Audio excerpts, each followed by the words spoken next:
And a pleasant good evening. Welcome to the third round of the 5A state playoffs from Hickory, North Carolina. I'm George Young alongside Byron McClure. Mike Wood could not make the trip tonight. He is hanging out where all sideline analysts do, at the beach for the Thanksgiving holidays. And, of course, if we're able to advance tonight, hopefully Mike maybe can rejoin us next week. Glad that you are with us on this special presentation of an audio-only broadcast, as the NFHS network owns the rights in the state playoffs. And if the school has the NFHS network, the state does not allow outside entities like us to broadcast. And so that's why we are doing the audio-only thing tonight. Hopefully we will bring you the bird's-eye view of the third round of the state playoffs, as it is an exciting time in Franklin, North Carolina. Byron, this is the first time since 2017 the Panthers have made it this far into the playoffs. It's been a minute, and you know, we were talking about that tonight, and thanks to Dan Hunter who gave us some information. George, that's only 6-7 trips total to the third round in the history. Franklin's been playing football for 100 years, right? And it's a special thing to be here, and you know, that's something to keep in perspective for everyone, the players and the fans and the coaches. It is a big deal to be in the third round of the state playoffs. And Franklin has, as we've mentioned before, you know, with some early season disappointments, really, you know, George, when you think about that Brevard game early in the season and how disappointing that was, I think a testament to this team and their character was how they responded that next week and came out and just really put a big display of football on Pisgah and then just carried that momentum. And here we are again in the third round of the playoffs, and it's been a minute, so it certainly feels good. I know something that when the time is right, Coach Brooks, his staff, and the team are going to celebrate. You see the graphic on screen if you're watching and not only listening, and you have your screen up, you will see some historical notes in the third round. You mentioned that the seventh time that the Panthers have made it this far. The last time a win came, and we were there, Byron, 2014 against Monroe at the Panther Pit. Of course, advanced to the regional final. Before that, the last win, there's only been 2 wins in the third round of the state playoffs, came in the magical 76 season. 76, Bill Dyer's bunch, of course, won in the third round and were able to go on and win a state championship. But, George, you know, I can remember like yesterday how cold that 2014 Monroe game was, and just the absolute elation when that scoreboard hit 000, 17-14 win. And really, at that point, I mean, you're talking it had been 27 years since we'd been in the third round. So that was a big deal. I think what's even more telling about that stat, I believe that this is actually Coach Brooks. Is this his 4th or 5th time being here in the third round? And we mentioned a total of 7. Yeah, 7 total. 7 total. 2 and 4. Yeah. And 4 were hosted by the Panthers. Right. I know made it to the third round against Monroe in 2015. 14, it was at Monroe in 2015, and then in 2017 against High Brighton. And I think it was 2005 that High Point Andrews. Yep, High Point, and that was at the Panther. That was actually Fred Goldsmith. Yeah, right it was. there. That was his last year. Coach Goldsmith. But again, I mean, just show you a testament to how much this program has changed and developed over the last 20, 25 years. Started with Coach Goldsmith, and then for the last, you know, almost 20 years now with Josh Brooks, expecting big things from his football team. So, again, big celebration to be at this point, but they're going to have it. They're going to have to bring it tonight against this Hickory Tornadoes team. 10-1 are the Tornadoes of Hickory. Lone loss came at the beginning of the season against South Point. 2-point loss way back in August, which seems like a long time ago, and they have won every game since, including last week in a shellacking of Montgomery Central here in Hickory. All right, we're going to take a break here, and we'll get you set to kick this one off. Stay right here. Need underbrush cleared? Have a stump that needs grinding? A tree that's become a hazard on your property? Call Carson Tree Service for a free estimate today. Whether it's landscaping or view cuts, he can help. Fully licensed and insured. Call Cheyenne Carson at 828-526-6213.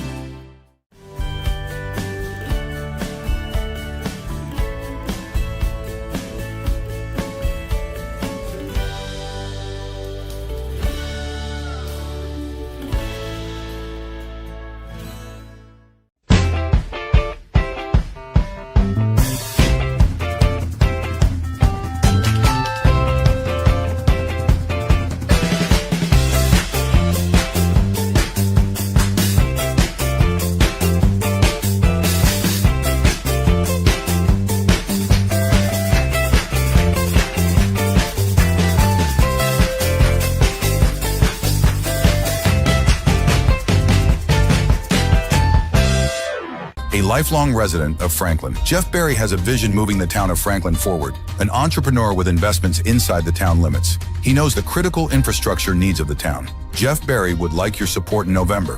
When you cast your ballot on November 4th, vote Jeff Berry for Franklin Town Council.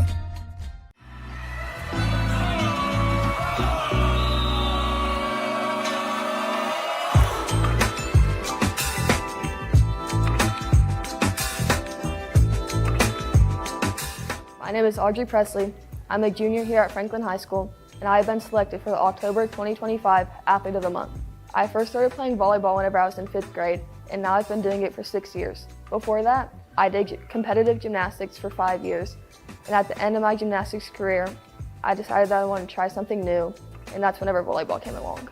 During the off-season, I mainly worked on my speed, strength, and ability at a place called Get Right, Stay Right, and I trained with Dalton Reitmeyer. Some goals that I have for the rest of the season is to win state, because I believe that we have a very special group of girls here, and I believe that if we all work to our full potential, that we will get very far in state. The Athlete of the Month has been presented by First Citizens Bank, helping families and businesses make more of their finances for over 125 years. First Citizens Bank, forever first, member FDIC. And by Corbin Dental, a locally owned dental practice providing comprehensive and advanced dental care in Franklin. They take pride in providing world-class care right here at home. And we welcome you back to Hickory, North Carolina. You hear the air raid siren. That's the tornado siren. As the Red Tornadoes are about to come onto the field, Panthers have just come onto the field. They are dressed in their home whites with their white helmet with familiar F on the side and black pants with that familiar red stripe down the side. Waiting on the Hickory Tornadoes. They are coming onto the field right now, and the Panthers will kick it away to the Hickory Tornadoes. The Tornadoes are coming out dressed in their home burgundy jerseys. They also have white helmets. And it's going to be Juan Overa that will kick it away to kick off the third round of the state playoffs. An earlier start, we're talking about this before we came on, Byron, a 7 o'clock start. We believe that is mandated by the North Carolina High School Athletic Association. Yeah, and I think it's a good thing. I wish we did it throughout the year, to be honest with you. Of course, in August and September, maybe not so much, but as you get later in the season, this is a nice start time. Overa approaches the football, going to be a short kick, and angles to the 20-yard line, going to be gathered in right there. Going to push it to the far side and be hemmed in and dropped. A nice play at about the 15-yard line. That's where the Hickory Tornadoes will take over first down and 10 as they come out with burgundy breeches. And I mentioned that they had burgundy tops. They actually have kind of gray tops. With burgundy numbers, and I can just tell you from here, tough for this old guy to figure out what is what. But I would tell you the return man made a bad decision there. Franklin Panther kick coverage right in the right spot at the right time. Maddox McCree will be the quarterback. He will set up in the gun and spread the field with 4 wides on first down. The hand goes right up the middle for about 5 yards. right up the gut. Goes the Red Tornadoes on first down. It'll bring up second and about 5. Jaheim Jenkins, that's a name we're going to call a lot tonight, averaging about 123 yards per game, has 25 touchdowns rushing on the season. McCree going to take his time as he shifts. A man that went in motion the early part of this offensive set, draining that play clock on second down and 5. He is going to hand once again, falling forward to about the 23-yard line for a gain right about 3. It's going to bring up third down and 3 from the Red Tornadoes' 23-yard line. So a big down and distance early on for the Panther defense. They'll work quickly. And the hand goes right up the middle once again, and it'll depend on the spot. It looks like he got the first down. Yes, he did. Just right across the 25-yard line. Be first and 10, and they'll go to work quick here. Shotgun for McCree. He gets the snap after only 3 seconds went off the play clock. Going to go deep down the field. Had a receiver. Did he catch it? No. It is. No, they're going to say he did. Okay. They're going to say he caught it at the 28-yard line in Panther territory. I never saw the official say completed pass. He dove for it, and they're going to work quickly again. McCray hands right up the middle for about a 5, maybe 6-yard gain. We do have a flag, I believe. Ronan Nealon, the receiver there for the Tornadoes on the previous play. And it will be a hold going against the Red Tornadoes. So that's going to negate the 7-yard gain right up the middle and push it back outside the 30-yard line. They'll march it off now.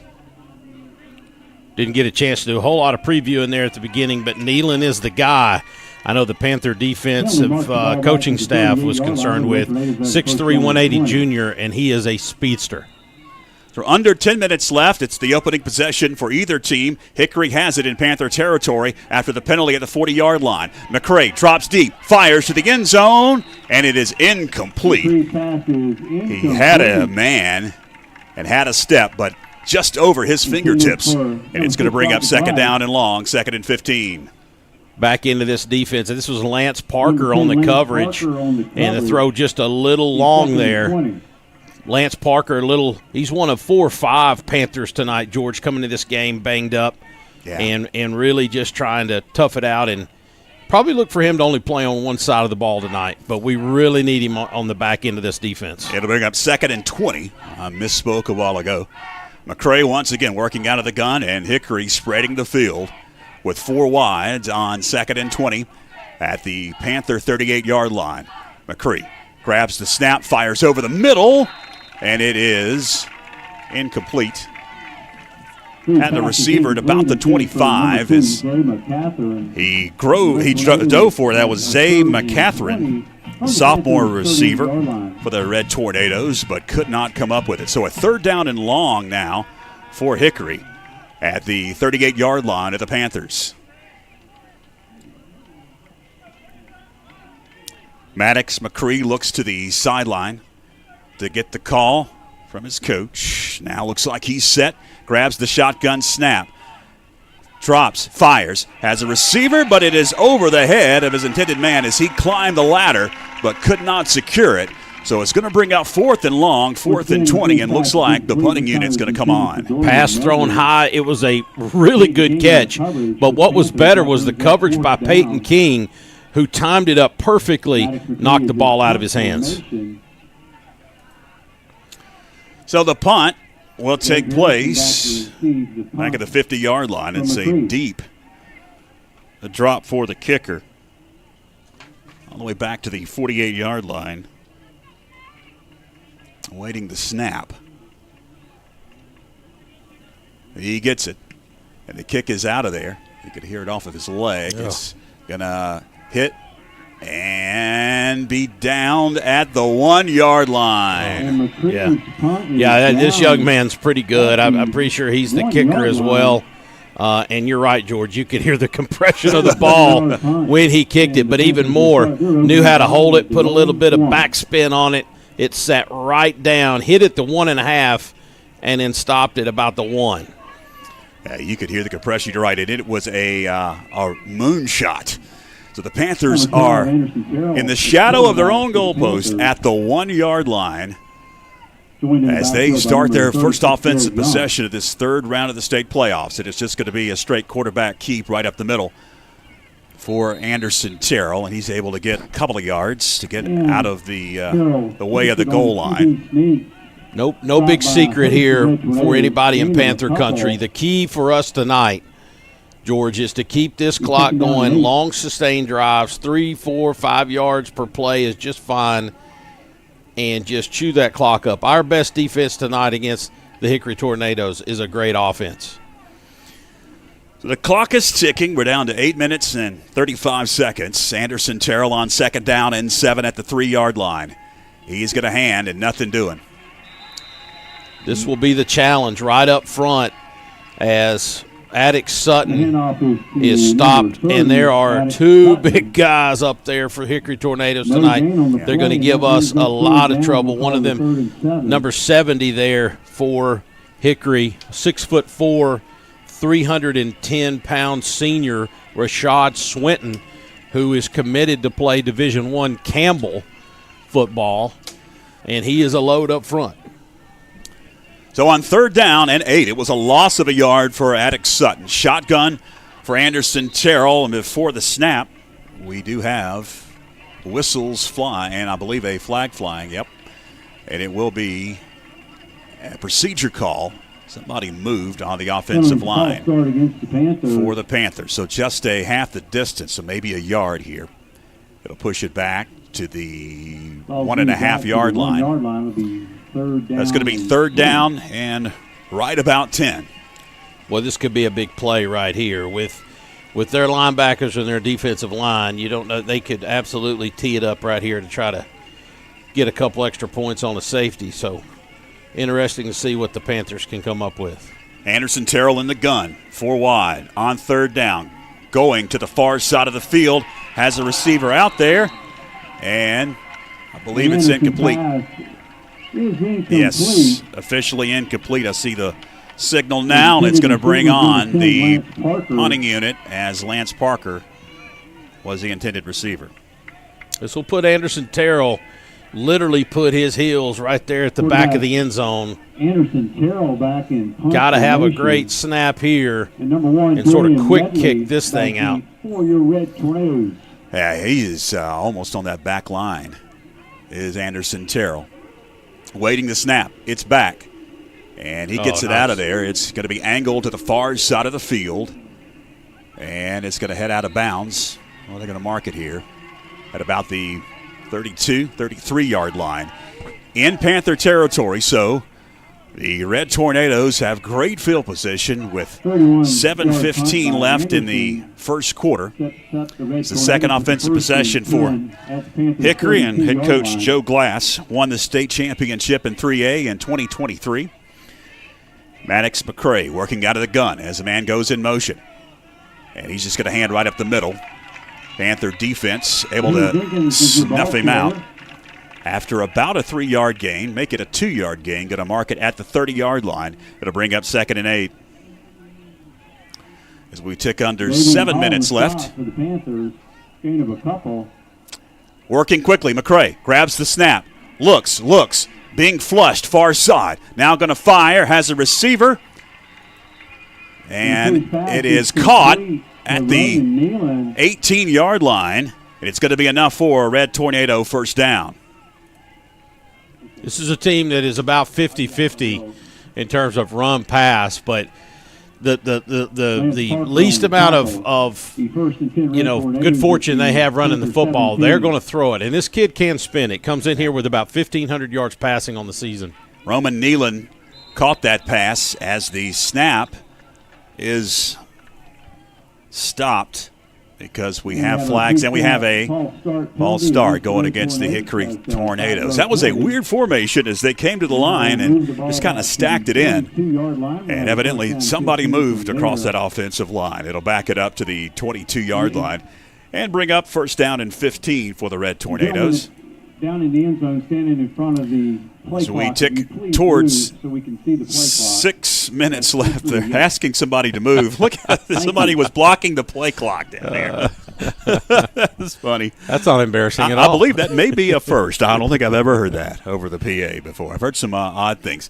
First and 15 as the hand goes up the middle. Now going to kick it out at the 20, the 15, at the 10, out of bounds at about the 2-yard line. It's going to be first and goal for the Hickory Red Tornadoes. Jaheim Jenkins just takes it off this left side and tries to step it up right up the middle, but then kicks it out around the end, and just with the speed, he gets the corner and has some great blocking downfield but with 2 wide receivers there. Big play for the Tornadoes. It'll be first and goal upcoming for Hickory. Oh, there was a flag. From our vantage point, George, I thought maybe someone had dropped the towel out of the quarterback's bag or something like that, but it was a yellow flag. So it's going to be a biggie. That will wipe out a 20-yard gain for Jenkins and mark it back to the 37-yard line. They were inside the 10. Yeah, it's going to be first down for the Tornadoes after that penalty. McCray fires, has a receiver, caught at about the 15 and out of bounds. Nealon again caught it and stepped out of bounds. It'll be about a maybe 15-yard gain. It's going to bring up second and about 7 for the Red Tornadoes. Nealon runs a little out and is really Lance Parker back there playing safety is the only person who was going to make a play on that, and thank goodness he does force him out of bounds. But again, Tornadoes are right back to where they were, 10-yard line. It's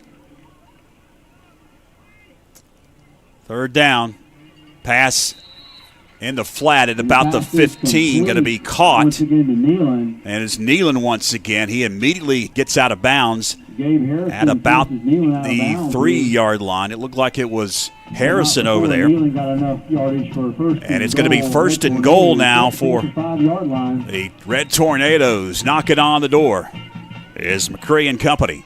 He'll work out of the gun. They'll stack it in. It's going to be a direct snap to the quarterback. And he is fighting for yardage, but going to be stood up at about the 2-yard line. Second down and goal for the Red Tornadoes after a 2-yard gain. Not much happening here with the run game for the Tornadoes so far tonight. Interesting to see down here inside the 10 if they will go to the air once again. They've had success with these quick outs. We'll come to the line, stack it in, working out of the gun. Again, a straight quarterback sneak right up the middle, fighting towards the goal line. No signal yet. The officials come in, unstack everybody, and they're going to mark him short. Jenkins takes it just shy of the goal And it was a line. direct snap to Jenkins. Third down and goal. Jenkins could not get in. Well, it's going to bring up third and goal at the 1-inch line. Quickly to the line. Again, a direct snap. Jenkins. And Jenkins slung down at the line of scrimmage, but he got in. Jenkins into the end zone for the first score of the night. Basically the same play, ran 3 times. And Jaheim Jenkins, that'll be his 26th touchdown of the season. He's going to give Hickory a 6-0 lead here late in the first quarter. You hear the tornado siren. They'll blast that every time the Tornadoes get into the end zone or score in any fashion here at Frank Barger Stadium in Hickory. They're going to go for 2, Byron. It'll be a Craig in the gun. Going for 2. Hands right up the middle, and he's going nowhere. It'll be a stop on the 2-point conversion. About 2 yards short. So the 2-point conversion, no good. Who was that got in on the stop for the Panthers? Wasn't able to catch that number, but I believe it was on that interior. I believe it was McAllister. Line. I think it was, just based on where he popped up out of the pile. All right, we're going to take a break with the Hickory Tornadoes striking first. Need underbrush cleared? Have a stump that needs grinding? A tree that's become a hazard on your property? Call Carson Tree Service for a free estimate today. Whether it's landscaping or view cuts, he can help. Fully licensed and insured. Call Cheyenne Carson at 828-526-6213.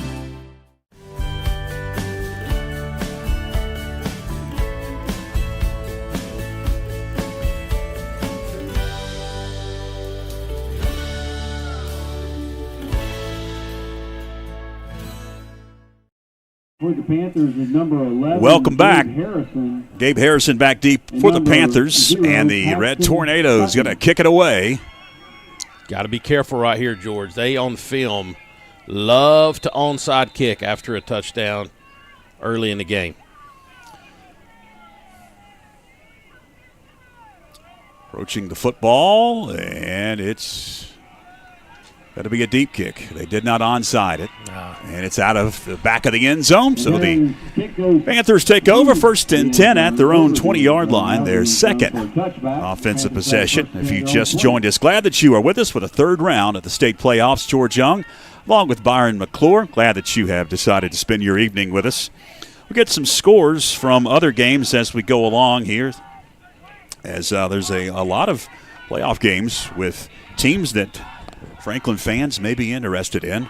Murphy in action, Raven County in action, along with Pisgah tonight. We'll get some scores as we go along, as most games just kicked off, or 20 after the hour, 7 o'clock. So it's going to be the Panthers at the 20-yard line with Anderson Terrell handing, moving it near side at about the 20, 25. Hands it off to number 36, It's Garrett Young, and he's going to be up to about the Number 11, 26, so a Max 6-yard gain, and it was a question mark coming in, Byron, whether or not Garrett Young was going to play, but we saw him right there. Had an injury to his neck last week, and I know he worked real hard to get some treatment. And, of course, I sort of heard a funny story. They said he couldn't turn his chin to the left at all about four or 5 days ago, but told everybody he'd be fine if he'd run straight if he had to. He wouldn't worry about turning his head. So smart man. Classic. 2nd and 4 for the Panthers. Anderson Terrell pitches. It's Garrett Young again. Garrett going to be hit and dropped behind the line of scrimmage. He is going to lose a couple of yards, so it'll bring up a 3rd and long here. It's going to be 3rd and about 6, maybe 7, as we have fog moving across the field. That's some of our we almost went to Scooby-Doo smoke. We've missed it down here in Hickory. Now there's been rain off and on in this part of the world today. It's settling in.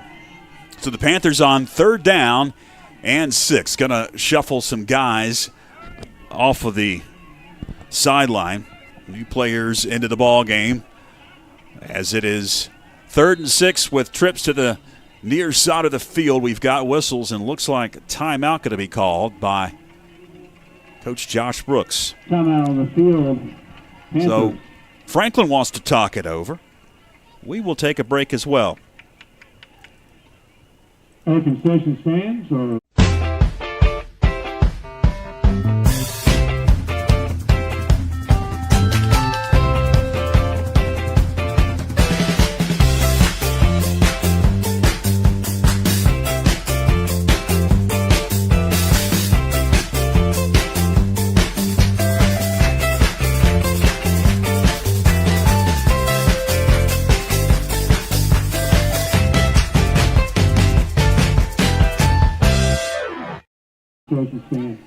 Welcome back. The Panthers decided to talk it over on 3rd down and 5, and the fog really is moving in here. It is thick.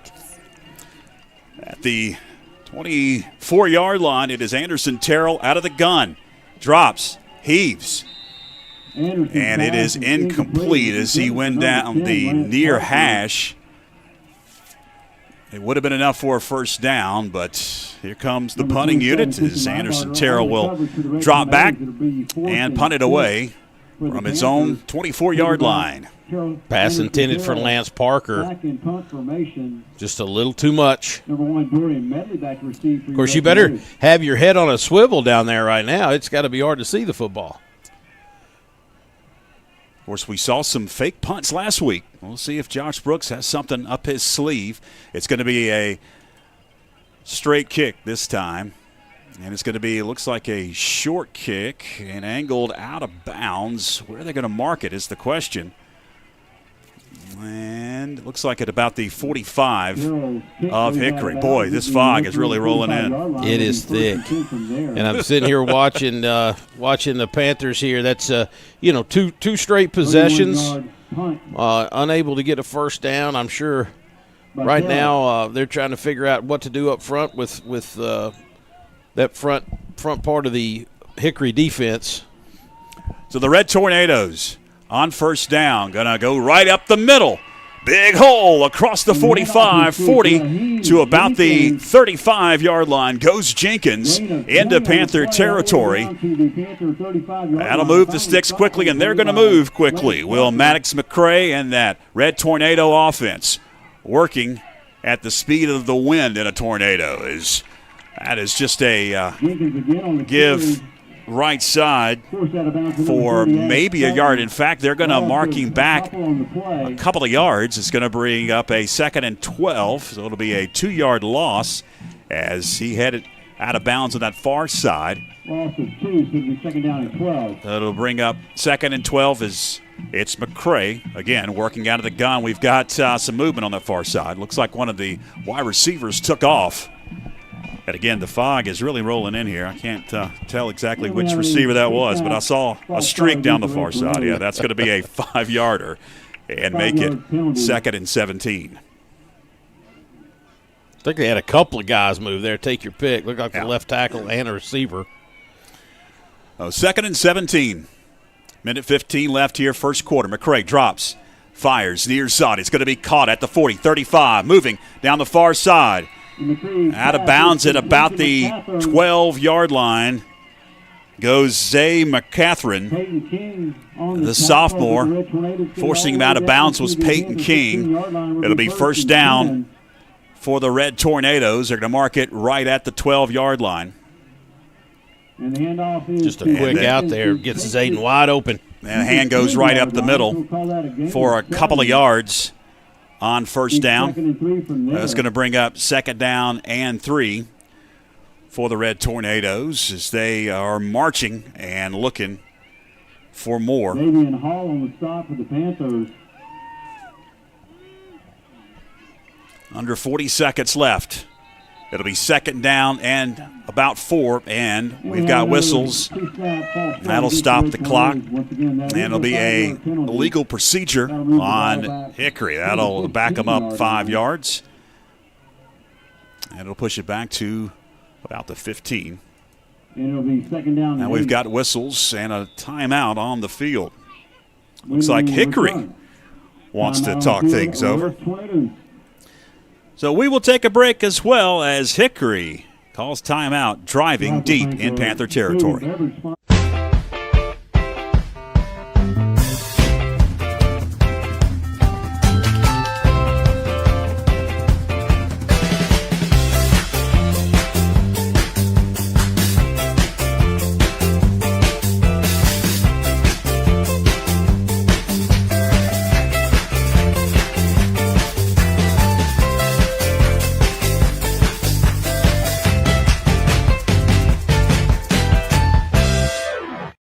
Need underbrush cleared? Have a stump that needs grinding? A tree that's become a hazard on your property? Call Carson Tree Service for a free estimate today. Whether it's landscaping or view cuts, he can help. Fully licensed and insured. Call Cheyenne Carson at 828-526-6213. Welcome back. 28 seconds left in the first quarter. Hickory up 6-0, looking for more. They're at the 15-yard line of the Panthers. It'll bring up 2nd and 8 after the timeout. Again, if you just joined us, glad that you have made your way to the Franklin Panther Sports Network for the 3rd round of the state playoffs. And I got some fog moving in here. On 2nd down, end around. Pushing it to the far side. I believe that is McCatherine. No, it's going to be Medley on the end around, and he is out of bounds. So now they're going to keep running the clock here. They're going to mark it at about the 10-yard line. And depending on how quickly they snap it here, that may be the final play of this first quarter. It'll be third down, I believe. Yeah, we're going to not snap the ball before the clock goes down to 00. So the first quarter is in the books here in Hickory with the Red Tornadoes up 6-0. We'll take a break. We'll be back right after this. Thank you to all that voted in the municipal elections. Every eligible voter should exercise their right to vote because every vote cast does make a difference. I look forward to hearing from you about your concerns and thoughts about the town we all love and call home. Franklin is truly a very unique town with so much potential for viable growth and increased tourism. Upon being sworn in on December 1st, I look forward to serving on the town council with my fellow council members, mayor, and other town officials, and being a part of many great things to come. Franklin has so much to offer, and I look forward to being a part of it.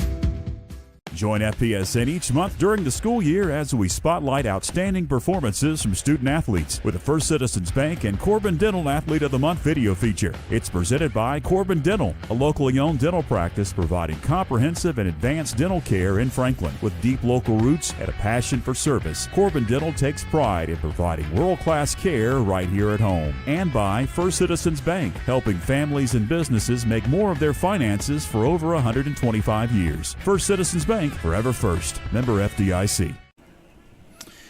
Welcome back. Third down and 5 upcoming for the Red Tornadoes. They can get a first down at about the 6-yard line as they are knocking on the door in the red zone once again, up 6-0. It is McCray in the gun. Now we've got whistles. It looks like more movement. Now they're just whistling it into play. And the Red Tornadoes will head on to the end zone after the handoff goes, to believe, to McCatherine. But we do have a flag down and in the vicinity of holding. Yeah, and lucky we do. We had just a complete Olay missed tackle there for the touchdown. But they're going to hover over this flag, talk about it, and give us a call. Want to say hello to my buddy Dale Salmons, old Franklin High School Panther, listening in tonight. It'll delay a game. Wow. I think that's what he signaled. It will be. Block in the back. No, block in the back. Okay. The Red Tornadoes. All right. Block in the back. Hard to pick it up through the fog, huh? I'll tell you what. That'll be a block in the back, pushing it all the way back to the 19-yard line. Third down and a long way. It'll be about 12 yards to go.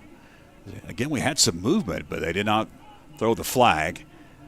The quarterback in Maddox McCray signaling at the line, grabs that shotgun snap, drops, going to be flushed to the near side, going to fire towards the end zone. Did he catch it? Yes, he did. There's the signal. Touchdown, Hickory. Pretty good coverage, George, and just a fantastic catch. I didn't get the number. Who was that?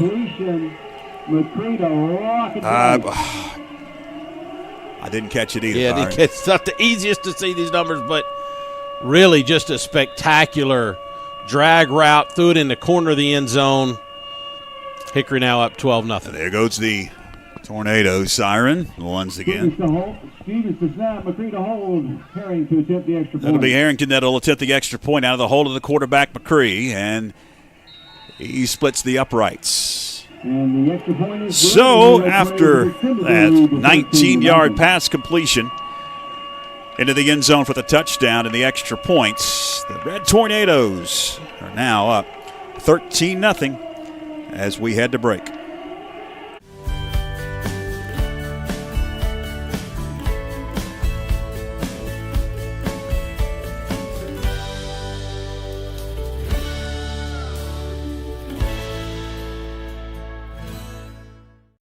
Need underbrush cleared? Have a stump that needs grinding? A tree that's become a hazard on your property? Call Carson Tree Service for a free estimate today. Whether it's landscaping or view cuts, he can help. Fully licensed and insured. Call Cheyenne Carson at 828-526-6213. Welcome back. Paxton Sutton back deep to receive for the Panthers as Hickory will kick it away. It was Rocket Bryce, who we're told, caught that one. Great wide receiver name, by the way, along with a distance runner or a sprinter. Rocket. Very intentional. He approaches the football, and that one's going to sail deep into the end zone once again, so the Panthers will take over. First down and 10 at their own 20-yard line. Now trailing 13-0 with a few ticks into the second quarter. 11:39 remaining here in Hickory tonight. Third round action. Second round really for both of these teams. Hickory played last week. They got a first-round bye, just like Franklin. Got a first-round bye, but the state has 6 rounds. So technically this is the third round of the state playoffs. Panthers at their own 20-yard line. It is Anderson Terrell. That'll drop deep. Going to roll far side. He's going to look to fire. Has a receiver. Caught at the 45-yard line. Falls forward down to the 42. 2 guys in coverage there for Hickory. But the Panther receiver, I believe that's Lance Parker, wasn't it? I believe so, yeah. Yeah, Lance Parker just gets right behind them. And what a pass from Anderson Terrell. Panthers across midfield and their biggest chunk of yardage of the night. Into Red Tornado territory. The Panthers march after that bomb. 41-yard line of the Red Tornadoes. Got to swing it out. Near side is going to be caught at the 45, but nothing much. Complete to number 31, Aiden Pitts. First time I believe he has caught a pass in a while at least. Well, he's the do-it-all man, and I know this coaching staff loves that kid to death. I don't think he ever asks for much, but always asks where he needs to be to help. And with some guys down tonight, you're going to see him maybe be a target here more than just once. So it'll be 2nd and 10, no gain. And goes Garrett Young right up the middle, push forward to the 39-yard line. So Garrett able to gain a few, but it's going to bring up a 3rd and 8 now for the Panthers as they scrimmage from their own 30. Or check that, the Red Tornado 39-yard line. 3rd down and 8. We'll see what Coach Josh Brooks draws up, trailing 13-0. Anderson Terrell looks to the near side. Now we've got whistles, and looks like Coach Brooks wants to talk things over. That's the second timeout used by the Panthers. That'll stop the clock with just a few ticks above 10 minutes left here in the second quarter. George Young along with Byron McClure. Mike Wood could not join us tonight. Glad that you are with us wherever you may be for the third round of the 5A state playoffs. It's almost said 3A. That's the first time I've done that. I had to catch myself. 5A playoffs after many, many years in 3A and also in 2A. The Panthers were over the past 15 years. Fog rolling in over the field here at Frank Barger Stadium. Checking our YouTube feed. Looks like tons of Panther fans checking in tonight. Keith Reese checking down in Panama City. Says he's late to the game. Keith, we're down 13-0. Should I blame this on you? Well, he may have thought it was a 7:30 kick. We're 5 minutes after 7:30 now. So good to have you on here, Keith. Absolutely. Appreciate you. So after the timeout, Coach Brooks sends his troops back out onto the field. It's 3rd down and 8 from the Red Tornado 38-yard line. Anderson Terrell under center. Going to pitch it to Garrett Young. Garrett Young galloping across the 35. Wow. He's going to be close to the sticks. Did he get it? It's the question. I think he did. No, they're going to say 4th down. Man. They're going to say he actually went down back at the 32. It looked like he got down to about the 31, and that's the line to gain. Where the Panther offense is going to remain out on the field on 4th and short. It'll be 4th down and about a half a yard here. Anderson Terrell under center with 2 backs behind him. Man comes in motion. That's Harrison. Hand goes. Oh, I don't know. Garrett Young had it. He got to the 31, but is it going to be a right foot spot or a left foot spot is the question. They'll stop the clock. Will they bring on the chains here? It's going to be very, very close. Hickory thinks that they have stopped the Panthers. Hickory Their ran offense off the field. is already onto the field, ready to take a snap. All right, they're going to clear the area now. Oh, man, I don't know here. They're going to bring the chains from the far side. It's the near side hash is where Garrett Young was stopped. And it looks like he had to get right to the 31. I believe this is going to be a first down. This is one I hate we don't have people at home watching it on TV with us right now. This is going to be close. It sure and is. to be honest with you, it's pretty critical for us. Absolutely. They're going to stretch the chains. And it's Oh, first my down, goodness. Hickory. Just a couple of chain links. Oh, my goodness. Woohoo! Wow. So it will be a turnover on downs at the 31-yard line of the Red Tornadoes. They'll take over Will Hickory. Up 13-0 and smelling blood. 9:20 left here in the second quarter. Good gracious, man, to get out the credit card. What are they doing out there? Yeah. I'm not sure. They were They're marking. second guessing themselves. Okay. Oh, they had to flip it from where it was to the opposite side. That's what they were doing. It'll be first down for the Red Tornadoes. And now a flag flying, and I do believe this is going to be on the Franklin bench. Yeah, it's going to be a warning on the Franklin sideline. Against the Panthers. That'll be the first warning, and then after that, we'll get an actual penalty. And you can guess what caused that. Maybe that spot? It came from the line judge, and I could see Coach Brooks walking right I don't know by. who got it, but I think I know what might have caused it. There was a couple of bald-headed fellas down there. They had the same last name. Yeah. First down for Hickory. A long look to the far side for Hickory. And now it's McCray that will direct traffic. It'll be a 4-wide set on first down. Hand goes right up the middle. Fighting forward. Across the 35, 36, 37-yard line. Jenkins able to gain right at 7. It's going to bring up second and short for the Red Tornadoes as we approach 9 minutes left here, second quarter. Addison Sutton and Garrett Young combined on the tackle. Garrett Young also out on defense. We're wondering Gain of 7 on the play. if he would be able to play both sides of the ball, but he is out there at linebacker for the Panthers. Maddox McCray directing traffic, the quarterback, the signal caller for Coach Joe Glass and the Red Tornadoes.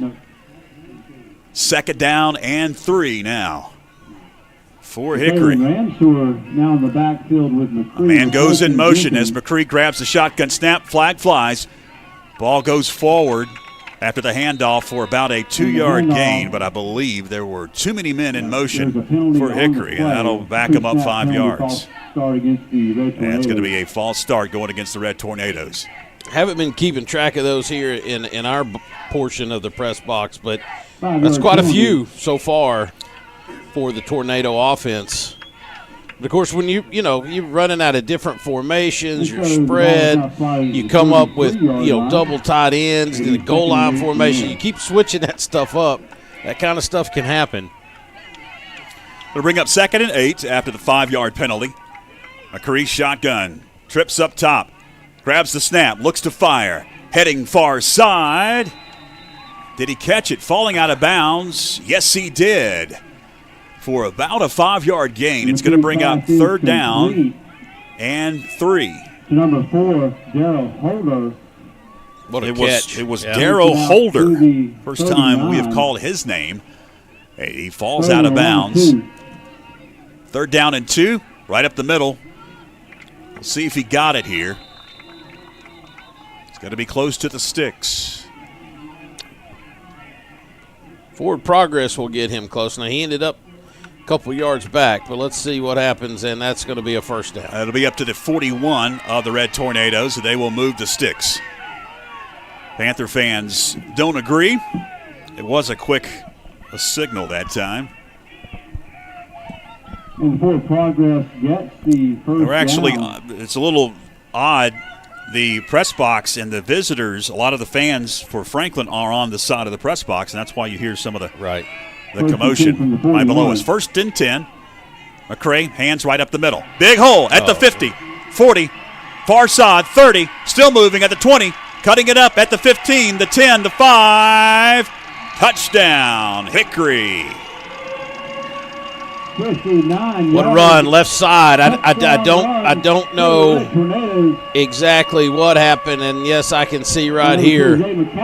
Just got a little upfield, nobody home. Great block, and that young man's got plenty of speed to make you pay. Another 6 points. Zay McCathern, Catherine picked up that 59-yard touchdown run. Just a straight give. Wasn't much to it. Not very fancy. Awaiting the PAT. Kick is up. And Herring's extra point attempt is good. And the kick is good. That'll make it an even 20 for the Hickory Red Tornadoes with 7:09 left in the first quarter. Red Tornadoes are up big so far in this one as we head to break. Thank you to all that voted in the municipal elections. Every eligible voter should exercise their right to vote because every vote cast does make a difference. I look forward to hearing from you about your concerns and thoughts about the town we all love and call home. Franklin is truly a very unique town with so much potential for viable growth and increased tourism. Upon being sworn in on December 1st, I look forward to serving on the town council with my fellow council members, mayor, and other town officials, and being a part of many great things to come. Franklin has so much to offer, and I look forward to being a part of it. Join FPSN each month during the school year as we spotlight outstanding performances from student athletes with the First Citizens Bank and Corbin Dental Athlete of the Month video feature. It's presented by Corbin Dental, a locally owned dental practice providing comprehensive and advanced dental care in Franklin. With deep local roots and a passion for service, Corbin Dental takes pride in providing world-class care right here at home. And by First Citizens Bank, helping families and businesses make more of their finances for over 125 years. First Citizens Bank, forever first. Member FDIC. And the kick is away. Hickory kicking off to the Panthers, and again, it's going to be deep into the back of the end zone. The Panthers take over 1st and 10 at their own 20-yard line, now trailing 20-0. And talking in the break there, Byron, definitely the Panthers need to do something offensively. Got to scratch together some yardage, just do something offensively to keep the explosive Hickory offense off the field. Well, like I said, just on film, this defensive line shows up real well. They got some really big guys up there. Of course, led by the Swinton kid up there at nose tackle. He just creates a whole set of issues. So the gain of a yard on first down for Garrett Young. Going to bring up a 2nd and 9 as Anderson Terrell on a bootleg drops, finds a receiver at the 25, up to the 33-yard line as Gabe Harrison caught that one at about the 25, able to scoot forward, pick up the first down. One of the places the Panthers can find some success. You see all these defensive players for Hickory going upfield with their ears pinned back right now. No one picking up the man out of the backfield. It'll be first down for the Panthers.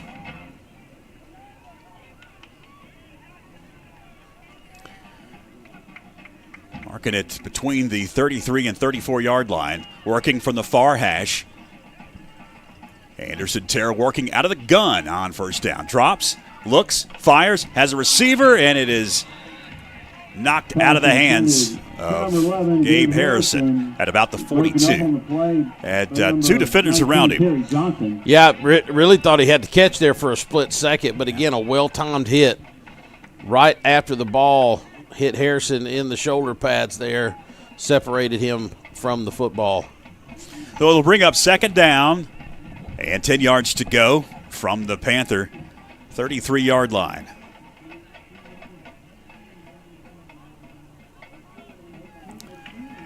Twin receivers to the wide side of the field on 2nd down.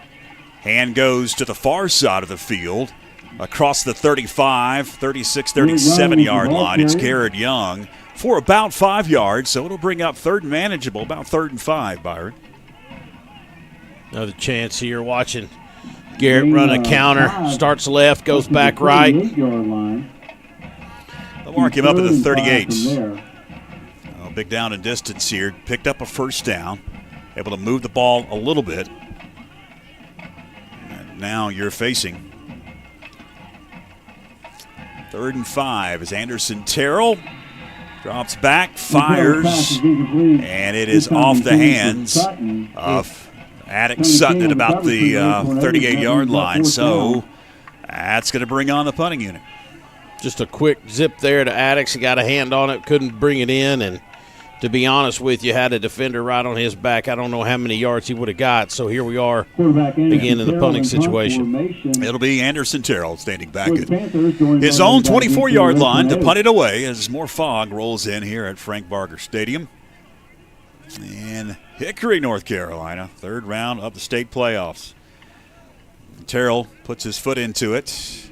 And it's going to kick up at about the 35, take a Hickory roll, and be downed at the 37. Terrell's punt is down at the 37-yard line. So Hickory will take over at the 37 of their very own, up 20-0. 25-yard punt by Terrell. 1st and 10 Red Tornadoes at their own 37. Yeah, Hickory defense as advertised tonight. Played well here in this first half, and George, we knew that they had some playmakers here on offense. The McCree shotgun. As the man goes in motion, it's going to be a throwback to the quarterback. To the far side, it is caught at the 50, out of bounds, at about the 40-yard line. There is a flag on the play. But they're going to get a procedure penalty here. It was a throwback. Back came in motion, flipped from the quarterback, and he stopped. Quarterback went out in pass formation, and it is a procedure going against the Hickory Tornadoes. That'll back them up. It's been our best defense tonight, right? It really has. Yeah. lot of penalties for Hickory to be 10-1, but you could overcome some of these penalties with the talent that's on the field. You mentioned it, that line, the defensive really and offensive line, huge. Well, and like you say, their only loss of the season came to South Point, which is a really good football team. 1st down and 15, hand right up the middle for about 7, maybe 8 yards. Still moving. He won't go down. Jenkins refused to go down. He is up to the 43-yard line. It'll bring, well, they can mark him up at the 45. It'll bring up 2nd down and what, about 3 or 4? Oh, my gosh. He first got hit at the 42. My goodness. It's going to bring up 2nd down and a long 2. They'll take their time. Will the Hickory Tornadoes. Now McCray is ready. 4 wide on 2nd down. Now a whistle from the back judge. Another penalty. Another procedure penalty going against Hickory. Wow. Legal motion penalty against another motion penalty. That'll back them up. 5-yard penalty. That'll back it up to the 40-yard line. Bring up 2nd down and 7 now for Hickory. Up 20-0. They'll start rolling the clock once again. And they'll take their time. So we approach 4 minutes left here. It's McCray directing traffic. Again, it's going to be a 4 wide set as a man comes in motion now. Grabs the snap, hands right up the middle. And Jenkins, I believe, got the first down. Yeah, he did. It was a 9-yard gain to the 49-yard line. It'll bring up 1st and 10 for Hickory as they approach midfield. Well, let me just tell you, for those of you not watching the game, this young man is quick, and his best play is right up the middle. He is quick up through there. But I'll tell you what else he is, relentless. The kid will not go down. He will drag defenders with him.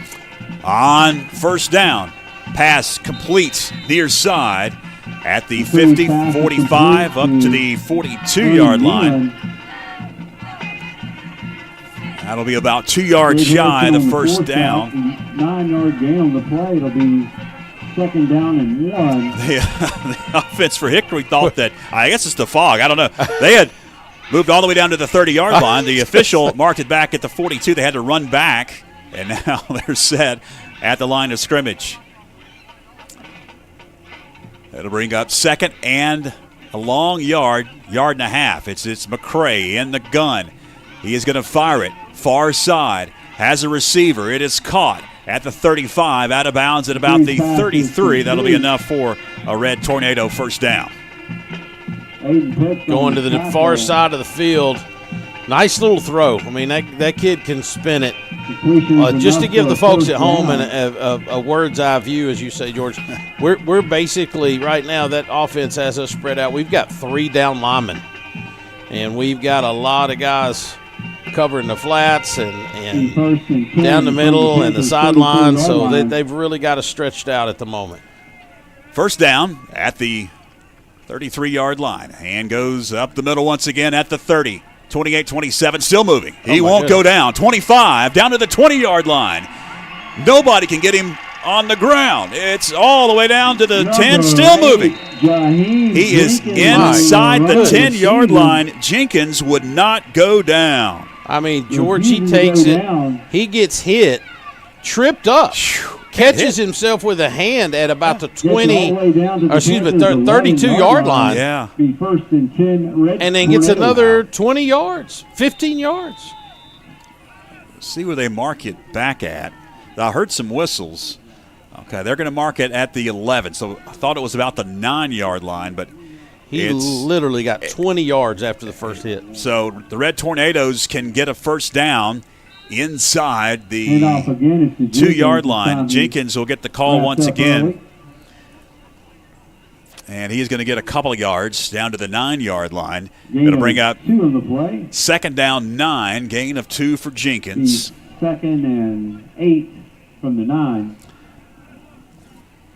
You know, the one thing about this Panther team that I know Coach Brooks and his staff are big about is just how much they play for each other and how tough they are. This is a tough point of the game right now. Hand right up the middle. No, it's going to be a fake McCray. Quarterback keep for McCray down to the 4-yard line. Now we've got a lot of extracurricular activities as we have flags flying. Some players went flying. We'll have to sort this one out. On the tackle of McCray, but let's see what the penalties are.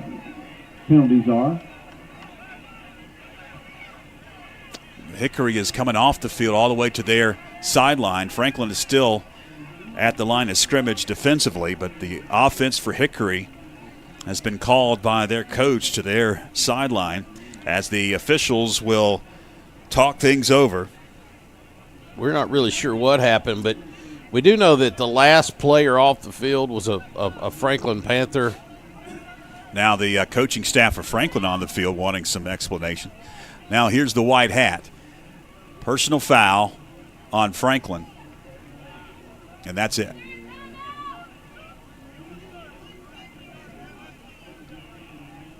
So you're at the 4-yard line. So it's going to be a half the distance penalty here. Taking the ball down to the 3, the penalty is half the distance to the goal line. So it won't be a first down. They'll need to get a yard for the first down, unless it's an automatic. Yeah, it is automatic. Yeah, that's right. Red Tornadoes will have a first and goal. Automatic first down. Just outside the 1-yard line. First and goal for the Red Tornadoes.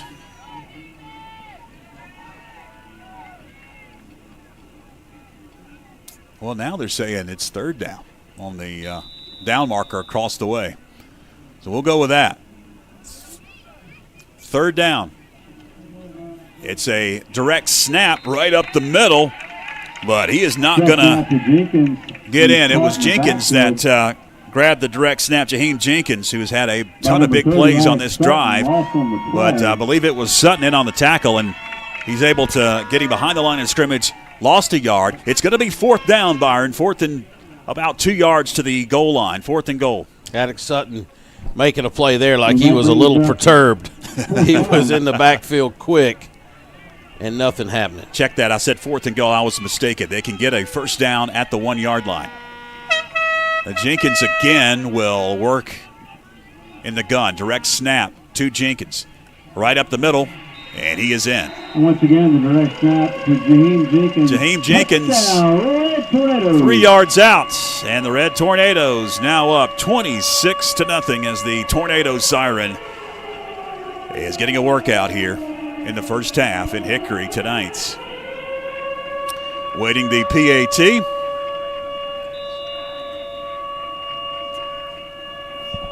As it has been all Red Tornadoes in this one. Yeah, starting to feel like I'm in a bomb shelter. That's Herring for the extra point out of the hold of the quarterback, McCree. Snap is back, kick is up. Kick is good. 27-0 is your new score. And the kick is up. As we head to break.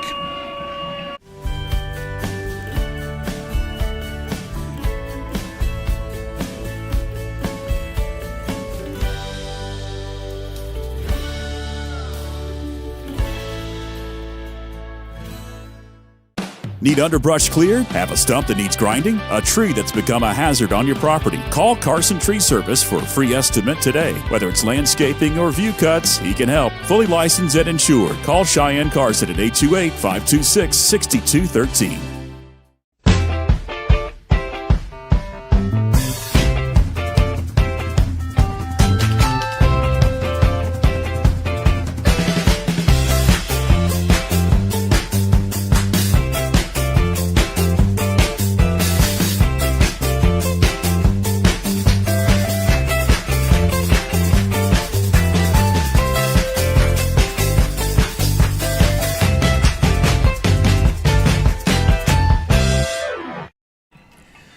Welcome back. Minute 29 left. Hickory set to kick it away once again to the Panthers. And we have seen all touchbacks. And the kick is away, but we've got whistles, and that will stop play. Kick goes through the end zone, however, there is a penalty. It was again through the end zone, as you heard the public address announcer. It looks like it's going to go against Hickory. It'll be offsides, it looks like. Yep, that's usually the call on the kickoff. So it'll back it up to the 35. That's where Hickory will now tee it up and kick it away. Probably shouldn't be a problem still for this young man to get it through the uprights. So we'll do it once again. A couple of scores coming in. Robbinsville all over East Columbus, who had a 6.5-hour trip to Robbinsville, and it's just the second quarter. 48-0 is the score in that 1A playoff game. Kick is away once again. This time it will be in the end zone. Once again, it was received by the Panthers, but you can't take it out of the end zone in high school ball. And the Panthers once again will take over at their own 20-yard line. A couple of more scores. Looks like Rabun County up 14-0 over Berrien. I believe that's how you say that team. The Rebels. Black Bears, Pisgah up 7-6 over Mount Pleasant. Rivard and Burns, no score. And Murphy tonight on top of Community School of Davidson, 12-6. As we are underway with the Panthers on first down. Pass was incomplete to the far side of the field, and Gabe Harrison, the intended receiver, just got to try to get something going offensively, Byron, and I think that's what we're seeing here is kind of uncharacteristic for the Panthers to come out and just want to start throwing the ball around the lot. Yeah, one there Anderson would like to have back. He threw it at the feet of Gabe Harrison, but you're right. If you're just tuning in, 27-0 is the score, and really the story is our inability to get first downs. I think we've got, 2? Sounds about right. Yeah. And before the snap, we've got whistles and looks like a penalty going against the Panthers. It will be a procedure call illegal procedure call against the against Panthers. Franklin. A couple of more scores. 5-yard Nope, that's penalty it. will place Those the are all ball the back scores at that we really care 15-yard about line, where they'll have a 2nd and 15. across the mountains. So, minute 22 left here in the second. Anderson Terrell working out of the gun. He'll look to the near side. Now Bark at the line of scrimmage after the penalty to bring up 2nd and 15 back to the 15-yard line. Hand right up the middle. It's Garrett Young. Garrett going to push it far side. 20 up to the 25. About a 10-yard gain. Out of bounds. Do we have a flag? Nice run by number 36, Garrett Young. Thought I saw a flag. We'll stop the clock. Just takes it here off the right side. And Young takes it out good to the blocking up there up 26-yard front. line. They're marking at the 26-yard line. Panthers now has a little bit of time And a 10 on the to play. talk things over. And we have a timeout. And we do have a on the field timeout now. for Red Tornadoes. The Red Tornadoes want to talk things over. They have maybe an idea of possibly getting the football back. It'll be 3rd down. They've got the 3rd down marker. I think it's coming up 2nd down, right? Because they got 3rd down on the far side. I think I have the down marker incorrect. It'll stop the clock here with 1:13 left in the second quarter. If you just joined us, the score not going the way of the Panthers, and it really has been all Hickory. A couple of big plays they have scored through the air, on the ground. Panthers just ineffective offensively to move the ball. And I was talking to somebody last weekend, Byron, about some pivotal points in that game against Forest Hills, and talking about some of the fumbles and some things that happened in that game. I brought up that 11-minute drive. I thought that that tilted the game in the favor of the Panthers. No doubt. That was domination, and that really sealed it up. Anderson Terrell out of the timeout, drops in the pocket, firing. Near side has a receiver, and it's caught at the 45, 40, 35, out of bounds at about the 32-yard line. It's Gabe Harrison. A big bomb from Anderson Terrell into Red Tornado territory. Pretty lazy defense there from the Hickory Tornadoes. Gabe Harrison gets behind his man. I don't think he ever took off, but nice throw and catch, and Gabe gets up here on this near side and gets us a little excitement back here on the Panther sideline. On 1st down, Terrell looks to fire again. Far side has a receiver again. It's going to be a 12-yard gain. It'll move the sticks for the Panthers. Gabe Harrison again on the reception, this time on the far side of the field from us. Just a little 3-step drop from Anderson and an out from Gabe, and a nice strike there from Bubs to Gabe Harrison. 24-yard line. The Panthers scrimmage 1st and 10. Do have a timeout on the field. Both teams will talk things over. Franklin, their biggest offensive drive of the night, Byron, into Red Tornado territory. Halftime would be a good time to buy your halftime. Little excitement going, and we'll draw the winning ticket number. Obviously, it would help us to get this Tornado defense stretched out a little bit, so Garrett Young could go to work. I again just want to paint the picture at home. Probably the most formidable looking defensive line that we've seen this year, and one that we heard about coming into the game. Panther offensive line been so tough all year long, as well as the defensive line. Nice to see us get some momentum here, at least get a score on the board. 24-yard line of the Red Tornadoes, 1st and 10 as the hand goes to Garrett Young. Garrett trying to get to the far side and get out of bounds. Did he? No, he didn't. Garrett Young is your ball carrier. And a quick timeout for Coach Josh Brooks. About 30 seconds left. They'll call a timeout. I believe that's the Panthers' final timeout. I got to tell you, let me paint a picture for the folks at home. Again, not to beat a dead horse, but I've not said this yet tonight, but this has happened, George, 4 or 5 times, especially as Garrett is trying to set up his blocks and kick it to the outside, that interior defensive line, and I believe most of the time it's that Rashad Swinton, is breaking through and making a tackle on Garrett from the backside, breaking into the backfield, chasing him down, and tackling him for, no gain or a short gain. And at 6'4", 310, I imagine he's done that quite a bit this year. Out of the timeout, 2nd and 10 at the Tornado 24-yard line. Working for the far hash. 34 seconds left here in the first half. Anderson Terrell going deep into the end zone.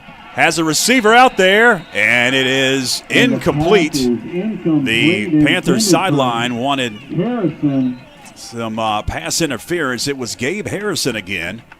But Terrell put it up, the rainbow pass, and was trying to get his receiver some room to make a play and go up and get that one, high point it, but it is incomplete. Gabe it on the inside slot, had man-up coverage there, and the safety came over. Oh, there was a flag. I didn't see the flag. On us. And it's going to be a hold on Franklin. So that's going to push it back to the 34-yard line. That'll be a biggie. That's a 10-yarder. It'll bring up 2nd and 20 now. But with only 27 seconds left, the yardage doesn't matter as much as the time. Deep drop for Terrell. Now going to be flushed. Plants his foot. Now going to be slung down. That's a sack all the way back to the 44, and that may be the final play of this first half, unless Hickory has a timeout and they want to call it. Doesn't appear that they do. Coverage sack here. Everybody just covered up. Even Panther wide receiver still trying to get open downfield, but just covered up. And Anderson ran around free for a minute, but you're not going to escape that Hickory defensive front for long. Well, you're going to make them play another play? It looks like they did stop the clock with like 1 second left. Panthers have a 4th and 29. So it'll be 4th and 29 from the 45-yard line. So this will be the last play of the first half. Hail Mary full of grace right here. Let's just go deep and throw it up. 4 wide set. Now whistles. Is it another procedure? Was there another flag? Well, strange. Officially, yeah, there was a flag. No, they're going to wave it off. Oh, man. Come on, guys. No flag on the play. They're going to wave off the flag. Here we go. 4th and a country mile at the 44-yard line of the Red Tornadoes. A Hail Mary play to end the half. Anderson Terrell drops deep. Now being flushed. Does get out of there. It's not going to make it to the end zone. It is actually caught. Oh, my goodness. At the 6-yard line. What a catch. Oh, they can say incomplete. Okay. Sorry to say, I think that was Brock Bradley, who again injured tonight, but another Panther playing injured. He was free up this near sideline. The ball actually caromed off of another player, and I thought he had it, but Brock a little slow to get up. He's having some shoulder trouble. So that's going to do it for the first half of action, 27-0. The Red Tornadoes dominating the Panthers. Stay with us here at the half. We've got some halftime entertainment for you as we'll dive deep inside of the construction project that is Franklin High School. Want to stick around for that, and we'll come back and get you set for the beginning of the third quarter in just a few moments. Stay with us. Thank you to all that voted in the municipal elections. Every eligible voter should exercise their right to vote because every vote cast does make a difference. I look forward to hearing from you about your concerns and thoughts about the town we all love and call home. Franklin is truly a very unique town. with so much potential for viable growth and increased tourism. Upon being sworn in on December 1st, I look forward to serving on the town council with my fellow council members, mayor, and other town officials, and being a part of many great things to come. Franklin has so much to offer, and I look forward to being a part of it.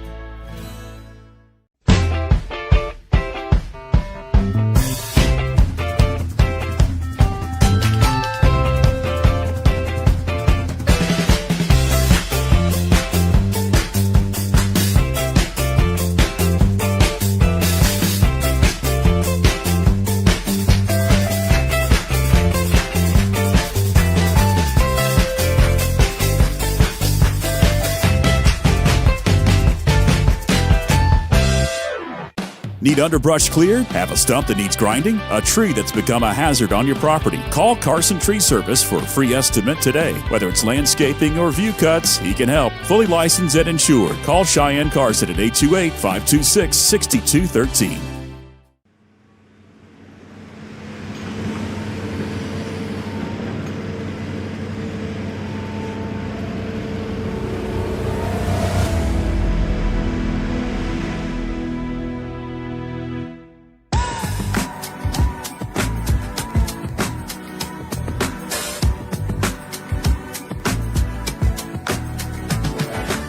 Hey folks, this is the October 2025 edition of the Construction Update of the new Franklin High School. I'm George Young, along with Tracy Talent from Aiken County Schools. Obviously, we're right here in the action. We're on the plaza level of the new Panther Pit that's under construction right now. Right over here is the new visitors locker room along with concession stand.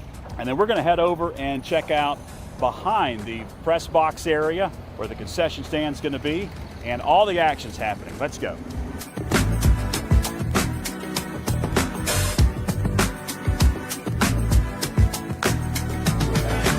Well, we are here actually in the basement of the gym. Hard to believe we are at the back side of the press box and about, what, 16 feet down? Right, Yeah, Tracy? 16 to 18 feet down from ground level. Which is the actual gym and the backside of the current school. But we're 16 feet down from there. And tell us what's going on here. This will actually be the floor of your gym and auxiliary gym here. These are the footers going in for your CMU walls. The cast-in-place walls is already in here, and they're setting the forms ready for the backside of the gym walls to the exterior. So as you said, you know, we're on the lower side of the press box and down in here where all the action's taking place right now. And the gym, there's going to be two. There's going to be auxiliary gym, there's going to be a main gym, and the auxiliary gym will be in the lower level, correct? Both gyms will be in lower level. Okay. I think from looking at the plans, I think this one on the right-hand side here, looking into it, will be your main gym, and then your auxiliary gym will be over there next to the bank. It's amazing that we're this far underneath the current level, and this is where the gym's going to be, and that's where all the action will be happening.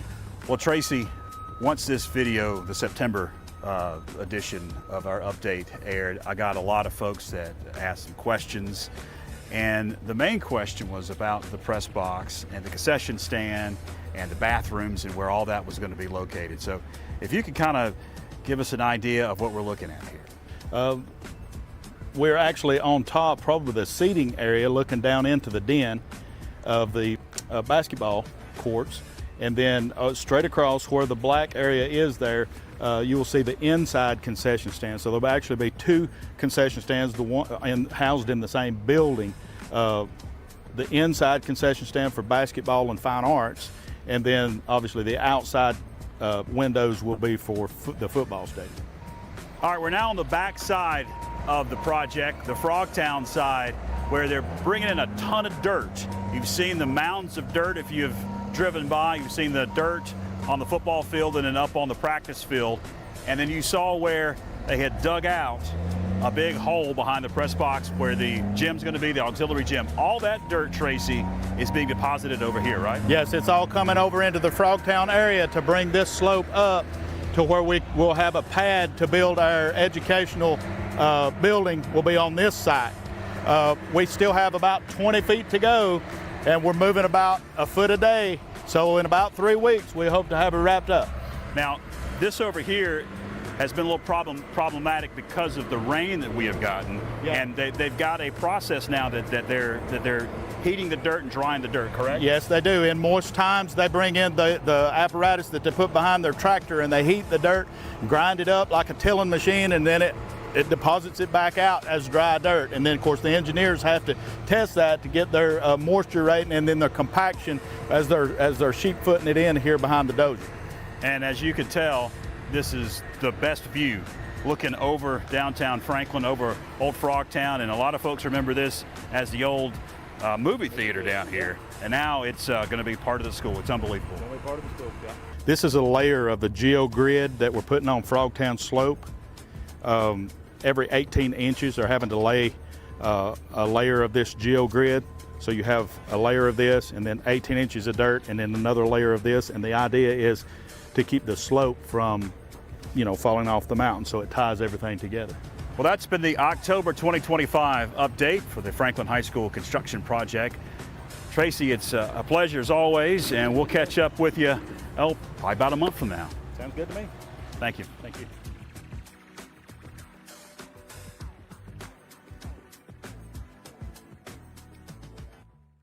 Need underbrush cleared? Have a stump that needs grinding? A tree that's become a hazard on your property? Call Carson Tree Service for a free estimate today. Whether it's landscaping or view cuts, he can help. Fully licensed and insured. Call Cheyenne Carson at 828-526-6213.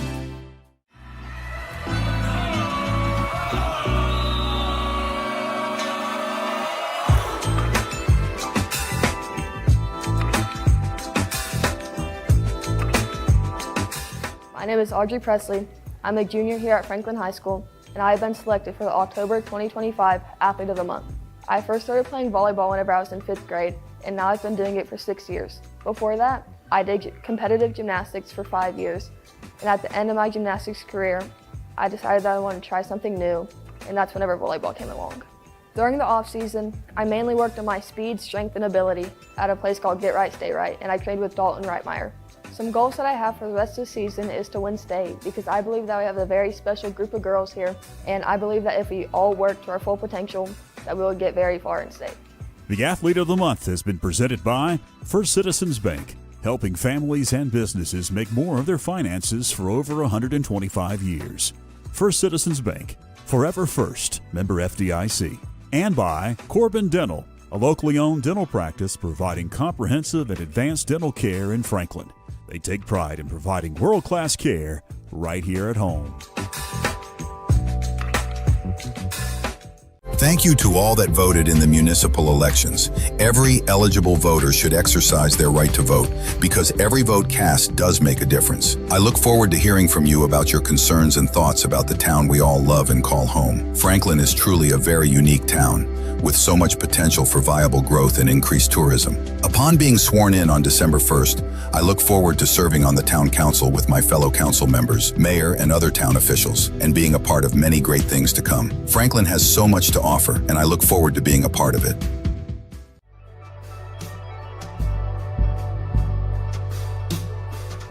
First of all, thank you guys for coming. Family, friends, etc. For these kids, thank you for being here. Students who came out, thank you. Other teachers. Obviously, this one looks a little bit different than we've done in the past. Got a lot of construction going on. Not much parking. Bless America. I think that this is a great thing, though. These are 3 special kids. And so I'm going to just open it up. I'm going to let Coach Raby come talk. Coach Bishop's going to talk, and then I'll say a few things.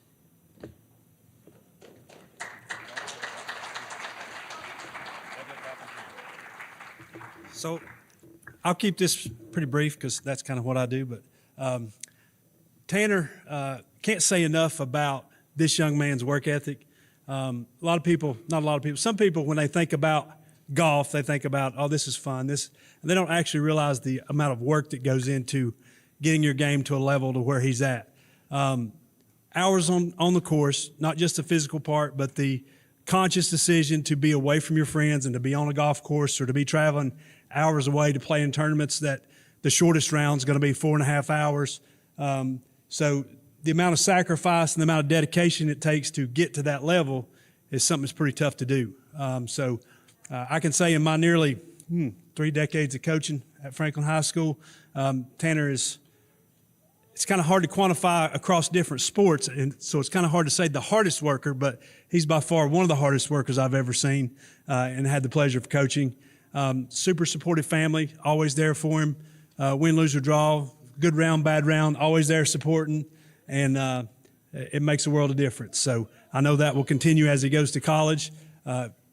Can't wait to see where you go the next couple years and where your game takes you, and we're just extremely proud of you.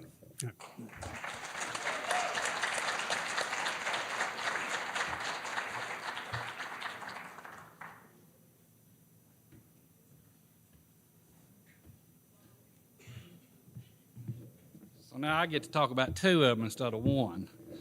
So, but it's been my honor and privilege of coaching these 2 young ladies for the last 3 years, and they really both mean a lot to me. I hope they know that. Their families mean a lot to me. I've known a lot of their family for years and years, and played ball with some of them, Chris and Byron. I've played ball with them, different things, and when you've got a good supporting cast behind you, it's a lot easier to do the things they've done. And of course, their families have took them to play and over and over and over again. And, you know, I don't really get to do a whole lot of coaching with them.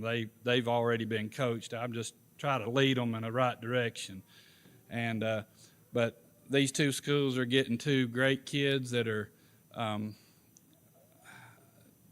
like I said, just very special kids. I mean, I've had a lot of special kids in the last 5 or 6 years I've been there, and a few years I helped. And but these 2 are right there at the top with the rest of them, and I just love them. And like I said, I love their families, and I just hope and pray that they always go the right direction. And I just want both of them to know that I'm always here. I'm not going nowhere. I'll be in the same place till I die. So if y'all need me for anything, you just get a hold of your parents or you get a hold of me, and I'll come and do whatever I can to help you.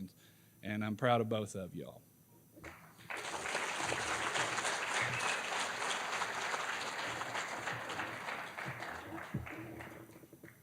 So on top of that, I mean, you 3 are extremely special, and it's been fun to watch throughout your sports. The biggest thing I want to say is thank you to your parents. Miles, Tom, hotels, flights. You probably slept a lot more than they did throughout all of it. So you all 3 have great parents. Thank them. So thank you, parents. And if you guys have something you would like to say, that would be great.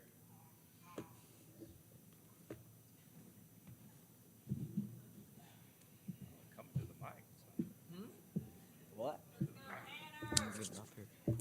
I would like to thank my parents for everything they've done for me, and a huge shout out to Coach Raby and Coach Gibson as well. He's helped a lot. Thank y'all.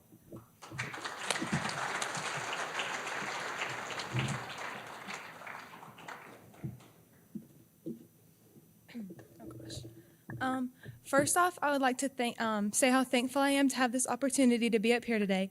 I wouldn't be here without my family and friends who have supported me through every step. To my parents, thank you for the endless time spent in the car, at games, and practices. Thank you for always pushing me to be the best version of myself and allowing me to play the sport I love. I would also like to thank all my coaches who have made me into the player I am today.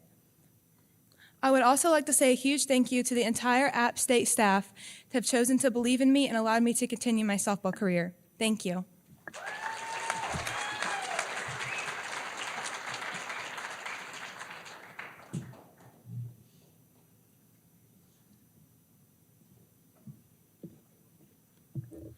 I would like to thank everyone who helped me achieve this accomplishment, coaches, family, and friends. But most of all, I would like to thank my parents for everything they have done to help me get here.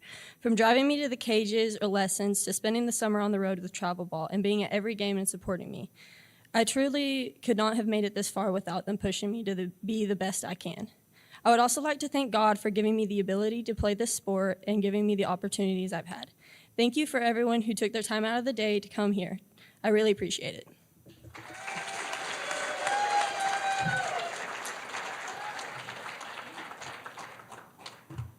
All right. Get your pens. So, November 12th, National Signing Day. Sign it.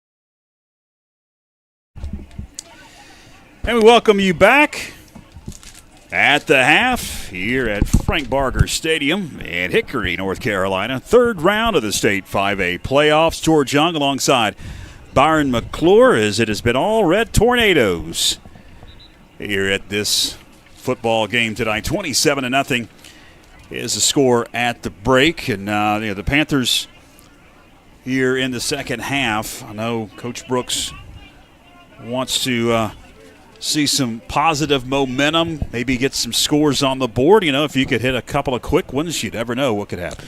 Yeah, never know what can happen. And I was hoping we'd be able to do that going into the half. But if you're at home, I won't go through the whole scoring summary here or through the stats, because if you look at the score, you got an idea of how lopsided everything is. But I can tell you this. We talked about this, George, and I think anybody who has any sense about this game knows that a couple things need to happen tonight for the Panthers to be in a good spot at halftime. Time of possession needed to be heavily in our favor, probably 2-1. That has not happened. Matter of fact, it's probably the opposite of that. It's probably 2-1 in favor in Hickory. And we also needed a lot of rushing yards. And that also has not happened at all. Matter of fact, our biggest ball movement tonight has been down the field, Anderson Terrell throwing it to the likes of Gabe Harrison and maybe Lance Parker down the field. So that is why we are where we are, 27-0 here at halftime. Hickory getting ready to kick off. And I'm still, I watched some videos this week. I'm still a little gun shy of this onside kick now. Somebody's saying, do you really think they're going to do it 27-0? When I get scared of something like that, I just flat out get scared of it. So I watch for it every time. This young man kicking here, he's good. He is good, George. We've commented on him a few times tonight. So he's actually really good at the onside kick. One of those kind of guys that can kick it about 11 or 12 yards and have it sit down. So we'll see if he can get it into the end zone as the kick is away, and it will head deep into the end zone once again. So it'll be 1st and 10 for the Panthers at the 20-yard line, trailing 27-0, and to end the second quarter, Byron, the first half, if you just joined us, I know it's about 8:30 now. We started at 7 o'clock. The third quarter begins at about 8:30. If you just joined us, Panthers did get some momentum to end the second quarter, hit a couple of passes, got into red tornado territory before some penalties brought it back, and they ended up having a Hail Mary to end the half. Here the Panthers go on first down. The pass is complete in the flat, but nothing much doing. I believe that was Garrett Young. Yeah, trying to get Garrett the football a different way. So he just going to breaks out to the far side away from Anderson Terrell. He flips it to him, but again, the Hickory defense right there. No gain. No gain on the play. It'll bring up 2nd and 10. Panthers work quickly again. It's going to be a hand this time. Garrett Young, 20. Up to about the 25-yard line. Looks like they're going to mark it back at about the 24. It'll bring up 3rd down, right at 6 yards to go for the Panthers at their own 24-yard line. 4-yard gain brings up. It'll be a 4-yard gain for Garrett Young. 5 possessions for the Panthers in the first half. 3 were punts. One was turnover on downs, and, of course, the fifth one was brought to an end by the second quarter. 4 wide on 3rd and 6. Anderson Terrell got a fire near side of the field, incomplete, as it was Peyton King surrounded by Hickory Red Tornadoes, and that was almost intercepted. It was tipped into the air by a Red Tornado, but falls to the turf here at Hickory High School. Do have turf. Didn't mention that in the open. Is turf field here at Frank Barger Stadium in Hickory. They installed that turf a few years ago, as a lot of schools have done. So it's 4th down, punting in it on. It's Anderson Terrell that'll get it out of there. It's going to hit it about the 50, take a Panther roll into Red Tornado territory, and be down to the 43. Sets up another short field for the Red Tornadoes. It's been that way throughout the night. Of course, when you really can't move the ball effectively offensively, you have to punt it between the 20, 30, or 40-yard line of your very own, and you give the opposing team pretty good field position, and that's what the Red Tornadoes will take it over 1st and 10. Red Tornadoes will have here, the 43 officially. Talk about this field. I look in the end zones, and I see the block letters Hickory with the maroon and gold. I ultimately think of the Hoosiers movie. Yeah, well, the same color scheme, I believe. McCray going deep on 1st down, has the receiver out there, and it is caught. Touchdown, Hickory. It's McCray. 57 yards for the score. Just a vertical route. I mean, he just takes off, and McCree's got him in his sight. He's actually in the slot, and just runs straight up the field and past the defense. Big pass, big play. Interesting here. Will they go for 2 or they go for 1? 2 gets you a running clock. Yeah.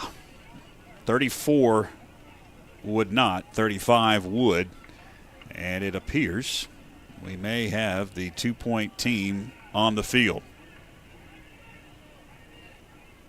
Now, they went for 2. The reason we're in this position, they went for 2 first score, which was curious to me. Mm-hmm. Yeah, looks like they're going to go for 2. And it's a direct snap. Pushing it far side, and he is not going to get in to the end zone. It was Jaheim Jenkins with the direct snap. He went to the left side of the line, and I couldn't grab who it was. The Panthers made the tackle. So it's going to remain 33-0 with 10.5 left here in the 3rd quarter. Sometimes in previous years, Coach Josh Brooks has gone to the officials and said, go ahead, just run the clock. I remember a playoff game, I believe it was almost 10 years ago. Was it against Shelby? Shelby. And it was in this similar situation where there was like a point or 2 differential from that running clock. That was a funny story about that. Obviously, Coach Brooks can laugh about it. It wasn't funny that night. No, I wouldn't bring it up to him tonight either. No, I wouldn't either. I would not either. Well, again, the Red Tornadoes will kick it away, and they are well on their way to the 4th round of the state playoffs.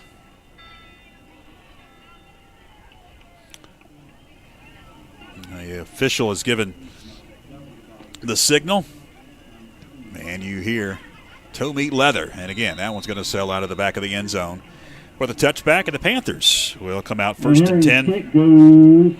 Let's check a couple of scores. We looked at it at the half, and right before the halftime break, we've got at the half Rabun County up on Berrien, 21-0. Looks like they're going to advance. This is the 2nd round for Georgia high school football. Mount Pleasant has taken a 9-7 lead at the half over Hickory. And Brevard on top of Burns at the half, 14-13. First down for the Panthers. Terrell fires in the flat, going to be caught at about the 20 up to the 25-yard line. Oh, check that. They're going to say incomplete. It'll bring up 2nd down and 10 from the 20-yard line. A couple more scores as I run down the list. Murphy and Community School of Davidson in the 2nd quarter. Good one going on the hill, 25-20. is a score in that one. And 48-0 last check of Robbinsville and East Columbus. 2nd and 10 under center. It is Anderson Terrell as Harrison goes in motion. Hand goes right up the middle. Fighting forward to about the 25-yard line. Bring it up 3rd down and 5 is Garrett Young. George, something I want to say here while we still have a lot of listeners. I just want to again say thank you for tuning in to us this year. It's been a challenge. We thought we were going to be able to do more video than we have. And thanks to George, thanks to you, man, for putting this together every single week. It's a lot of work, toting this equipment around everywhere, and didn't even get to have really a home game this year, right? So it was a lot of work to the camera crew. I hope some of you guys are listening to our big buddy Mike Wood down there in Myrtle Beach, South Carolina. But most importantly, to the people who follow us here on FPSN and dropping in. I mean, I saw Devin Deal and the FFA. I think they're having early Thanksgiving there. They were listening in. We appreciate each and every one of you guys. Absolutely. That's why we do it. And bringing this audio-only thing this year, we kind of decided, hey, we can test this out as the pass goes complete to Peyton King at the 30 at the 35, close to the 40-yard line. Peyton King able to gain about 8 yards, so it'll bring up 2nd down and 8. Panthers working for the near hash at the 40-yard line of their very own. I got a point to make after this play about that, George. I'm going to have to tell the truth on myself right here. 2nd down and a couple as and goes Garrett Young, and he's going to fight forward. Garrett close to the sticks. It looks like he's got enough. Yeah, Garrett Young going to be able to pick up that 1st down. That'll stop the clock briefly to move the chains. So I'll say this again on the heels of saying thank you. I am the guy, and I have been surprised when George first said we can't do video, and I thought, okay, I've got a free Friday night, right? And George said, but we can do the audio, and I said, what? Nobody's going to watch Nobody's going to listen to us. So, we appreciate you guys still tuning in. Absolutely. Pump fake, Terrell in trouble, going to fire it, incomplete, as it looked like he wanted to get a quick flat pass, and the intended receiver was covered to the near side of the field, and he just rolled and fired it out of bounds as he got out of the pocket. It'll bring up 2nd down and 10. Of course, I always wonder how much viewership and listenership is altered when we mention Mike Wood's name. But again, man, what a fun time to have Woody back with us this year. Hady's not here tonight. Had to miss a couple. Of course, we give him a really hard time about it. But right up the middle it goes across the 50 to about the 45-yard line. It's Attic Sutton on 2nd down. That'll pick up a 1st down for the Panthers. That'll move the chains into Red Tornado territory. Mark it right at the 45 near hash. Looks like we've got a timeout on the field. The Red Tornadoes want to talk things over as the Panthers are moving down the field. And Coach Joe Glass wants to talk things over. George, I know it 33-0 right here, and we are by no means packing it in, but I also wanted to take a moment, hopefully for everybody sticking around with us here. I want to call out these senior names. What's really exciting is about how many kids are coming back next year for Coach Brooks, but we do want to, tip our cap to a leader and a captain, number 30, Attic Sutton. I mentioned another player earlier, number 31, Aiden Pitts, Mr. Do-It-All. Also, Mark Van Hook, a senior. Number 41, Caden Berry, who's had a great season. Number 53, Jaden Kelly. Unfortunately, Garrett Roper hurt early in the year, but still an important part of this team. And I'll continue with the rest after this play. It'll be 1st down for the Panthers out of the timeout at the 45. Deep drop for Terrell. He's going to go down the near side of the field. Receiver out there, incomplete at about the 15. So it'll bring up 2nd and 10. Anthony Montanez, Caden Swafford, Jacob Stockton, and I'll finish my list with my man, number 19, Terry Johnson on coverage. Mace Walter, number 75 on that line. Jim Rex, Xavion Inslee, Brock Bradley, Peyton King, Gabe Easter. Second down, Garrett Young with it right up the middle. Garrett across the 45. Flag comes out down to the 41-yard line. Gains about 4 yards, but let's check to see what the flag is. Is it going to be a holding, a chop block on Franklin? It's going against Hickory. Oh, okay. Yeah, I think it's like we saw last week with Forest Hills, trying to disrupt blocking. If you can't go there below the knees and impede the blockers' ability to get to a sustained block. So they're walking this one off here for 10 yards. It'll be a 10-yarder and a first down to the 35-yard line. Ball down at the Red Tornado 35-yard line. PA announcer real close tonight, so you can. Oh yeah, he's right in our back pocket. Well, he's helped us out. Yeah. He's evidently got some. It's going to actually be. I thought so. It's a 15-yarder. Oh wow! And they marked it off 10, but then now they're going to push it down to the 30-yard line. And I didn't even question it. I thought it was, but you know how rules change, and I don't want to question referees when I don't exactly know. 3-step drop, firing far side. Anderson Terrell complete to the 22-yard line. It's Gabe Harrison. And it'll be about 3 yards shy of the first down. Panthers continue to march in Red Tornado territory, trailing 33-0, trying to get that big goose egg off the scoreboard as there is a big bank of fog that is moving in. Hopefully it stays above the field so you can see it in the light deck. And we've got whistles and a false start going against the Panthers. And they snapped it. The groan you heard from Byron, frankly, able to snap the ball, and a rush off the right side nailed Anderson Terrell. They didn't throw a flag on that. They threw a flag on the procedure call. That's when you want to tell your lineman, be aware. And don't let a guy get a free shot at your quarterback like that. 7:06 left in the third quarter. After the penalty, it's second down and 7 yards to go. We've got more flags. And looks like another flag against the Panthers. Yeah, tight end over there.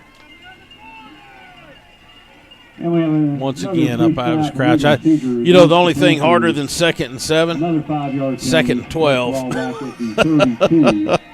And that's not where we want to be, going the wrong way. It's been hard enough to move the football as is tonight against this Red Tornado defense. Man, that fog, George, is getting thick again.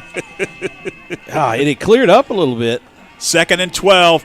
Anderson Terrell being flushed to the near side, still moving. Oh, my goodness. He was able to get out of a defender's grasp at about the 33 and tiptoe the sidelines out of bounds at the 26. Well, here's what happened. I don't know if you caught it or not because it's in the fog. He threw the pass. It got batted down and back into his hands. Okay. Well, I saw the ball go in the air. In the replay. We're watching a replay. Oh, there. Yeah. Okay. You don't see that often. Oh, yeah. Out of bounds, it'll stop the clock. They'll mark him out of the 27 officially. Wow. It'll be third down after all the hollering and screaming by us. It's third down and 7. Well, by God, we deserve it, George. We've not been able to yell and scream about anything. Something positive goes our way. We deserve the right to get a little excited. Bootleg for Terrell. Going to fire it. And it is over the head of his intended receiver at about the 20-yard line. It was Harrison again that he was trying to get, and it looked like a little too tall for Harrison to receive it at about the 20 in the sticks. And runs a little double route there. He breaks it inside and then back out, but unfortunately Anderson had 2 guys in his face, and that rushed the throw. It's going to set up a 4th and 7, and I'm just going to guess we are not punting. Yeah, no, the offense stays out at the 27-yard line. It'll be first or make that 4th down and 7. From the near hash, it is Terrell working out of the gun with a wing left in Garrett Young. Deep drop for Terrell. Looks to fire. Has a receiver. It's caught at the 20, at the 15, 10, 5, and walking into the end zone. Touchdown.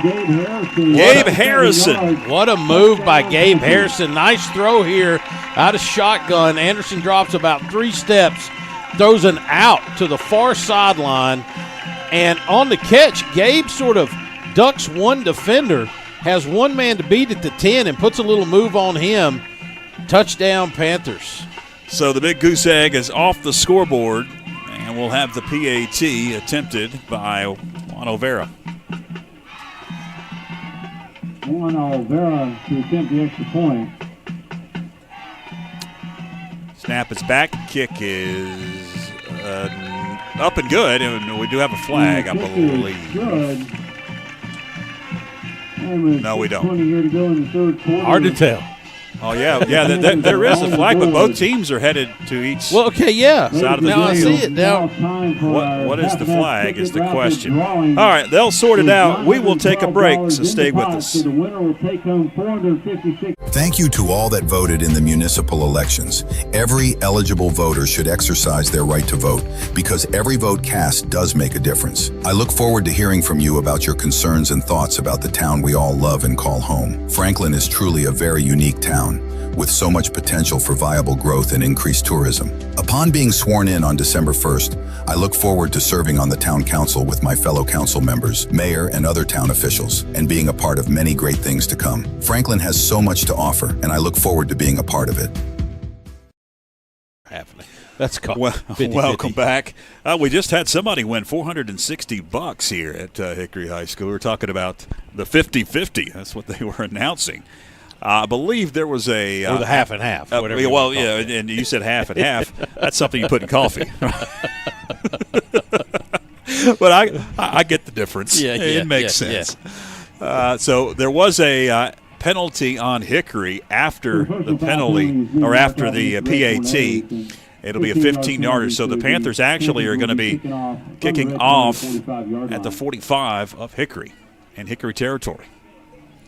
So we'll see if Olvera can kick it into the end zone here.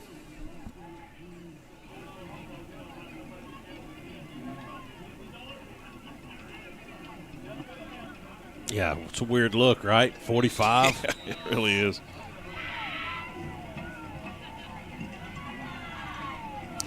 So Olvera, they're going to attempt an onside kick. And that would have been the time to do it. Unfortunately, just not able to pull it off. Don't even think it went 10 yards. Did not go 10 yards. But nothing hurt. Nothing hurt there. Score 33-7. Hickory in favor again. If you're wondering how it got to this point, 5 possessions for the Panthers in the first half. 3 punts, 1 turnover on down, and 1 drive ended by halftime. So it's Hickory at the 30-yard line of their very own. And the hand goes right up the middle for Jenkins on the carry for the Red Tornadoes. maybe a yard. It's Jenkins again, stonewalled after officially a yard gain. It'll bring up 2nd and 9. The winner of this one, and it looks like it'll be Hickory unless still a lot of time left, 6 minutes, 33-7. Red Tornadoes on top. Winner of this one will play the winner of J.N. Robinson and Oak Grove.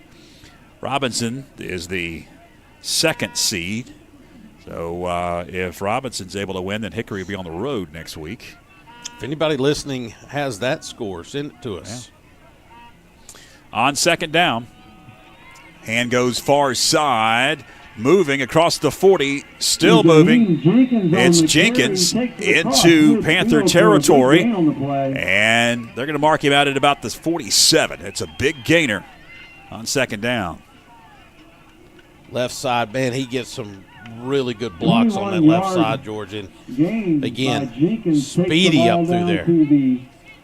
So Jaheim Jenkins, he's a junior, so he'll be back next year. 5'10", 195. And you talk about a classic running back size. I mean, for a high schooler, he's that one that they put 15 pounds on at the next level, and he's 5'10", 210, 215.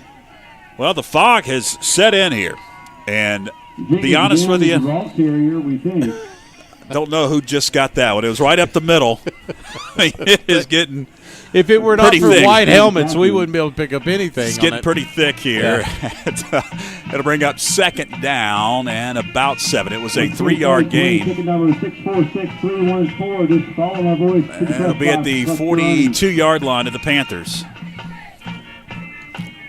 Coming near side is Jenkins again. He's going to be roped down at about the 38-yard line after a gain of a couple. It's like Sutton in on the tackle that time. So third down upcoming. Third and about 3. By number 10, Lance Parker. Or was it Parker? It may have been Parker. I did see Sutton out there as well. I think that was Rocket Bryce on the end That around brings up a third and carry. 2. Well, Billy Van Hook to the rescue. He just sent us the score. Right up the middle for about 7 or 8 yards. Oh, it's a touchdown. You know what? It's so foggy. Well, everybody stopped and watched. What? And the sideline is pointing. There's a flag on the field. Okay, there is a flag. Nobody was running, and the PA announcer says touchdown. There was a flag.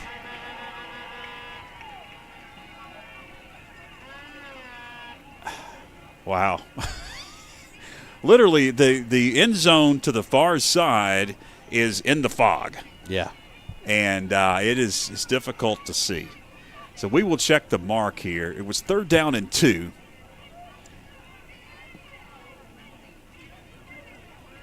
It's going to be a hold against Hickory. That'll be a biggie. That'll push it back to about the 50-yard line. That'll bring up 3rd and 12.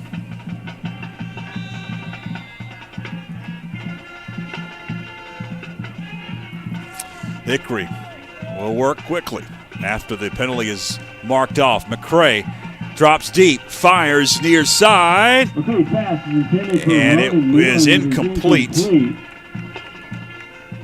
it's going to bring up 4th down, 4th and long now for Hickory. And I'm assuming they will punt it here, but good gracious. How do you catch a punt? I don't know. That's, in the fog like this. I think you need to get the heck away from it. That's what you're going to have to do. And just sort of, I mean, honestly. Yeah, I mean, you don't send anybody back deep. And just Harrison is back deep in the fog. They are going to punt it here. Best thing Harrison can do is just break off running toward the line of scrimmage because the punt is away. And it will roll dead around the goal line. Did they get it? Oh, man. They're standing there like they did. Gabe Harrison did get away from it. Yeah, he was way away from it. Where are they going to mark it? Oh, my goodness. 48-yard punt by Maddox McCree. So they're going to mark it at about the 5-yard line. And the Panthers will take it over 1st and 10. We believe that they're on 1-yard line. Oh, the 1-yard line. We believe. I agree, PA announcer. Yeah. I was hoping you could see. Yeah. Yeah, we believe it's the 1. It looks like it about the 1-yard line. So it'll be the Panthers. This is crazy. I don't really know. Is. On 1st down. Oh, it's wow. going to be caught down the near side all the way into Red Tornado territory. It's Gabe Harrison. They're going to mark him out of bounds at about the 42, and we can actually see what's going on now. And we do have more whistles. Was there a flag? Is the question. 56 yards. We're really relying on the PA man because I don't think he knows. Well. Did we call timeout? We did. There is. Red Tornadoes call timeout. I believe that's their second timeout here in the still the 3rd quarter. 33-7. Franklin and Hickory doing battle here in the 3rd round of the state playoffs. We'll take a break. Join FPSN each month during the school year as we spotlight outstanding performances from student athletes with the First Citizens Bank and Corbin Dental Athlete of the Month video feature. It's presented by Corbin Dental, a locally owned dental practice providing comprehensive and advanced dental care in Franklin. With deep local roots and a passion for service, Corbin Dental takes pride in providing world-class care right here at home. And by First Citizens Bank, helping families and businesses make more of their finances for over 125 years. First Citizens Bank, forever first. Member FDIC. Welcome back out of the timeout. Hickory called it. Franklin has it in Red Tornado territory at the 43-yard line. In the fog, hand goes Garrett Young, and he is going nowhere. He's going to lose a couple. I believe that was Garrett. Yeah. No, it was Attic Sutton. Attic Sutton on the carry. Attic Sutton on the carry for a 2-yard loss. So to bring up 2nd and 12. And it looks like Oak Grove has a 27-20 lead over J.N. Robinson. Don't know the exact quarter. But if Oak Grove is able to upset the number 2 seed, that means that whoever wins this one, and if it's Franklin, if it's Hickory, Franklin could come back in this one. As the ball goes near side to Peyton King. He's going to get up to the 39-yard line. Still a lot of time left in this game. Panthers at the 39 of the Red Tornadoes. It's going to bring up 2nd down and what you think? About 6? It would be what I think. Cause I can't see the far side of the field. we see a light on over there, but that's about it. Thank goodness for the down marker. They've got what Franklin had, but those LED down marker, digital down markers. So it's 3rd down and about 6. Hand goes Garrett Young. And Garrett going to get up to about the 35, but I think he's going to be a few yards shy of the first down. Going to mark it back actually at the 36. So 4th down. 4th and about a yard, I'd say, right?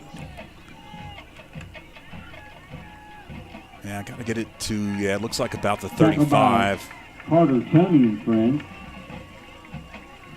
So the Panthers will stay out offensively at the 36-yard line of the Red Tornadoes. 4th down, and now a timeout going to be called by Josh Brooks. Timeout on the field, Franklin. We're still in the 3rd quarter.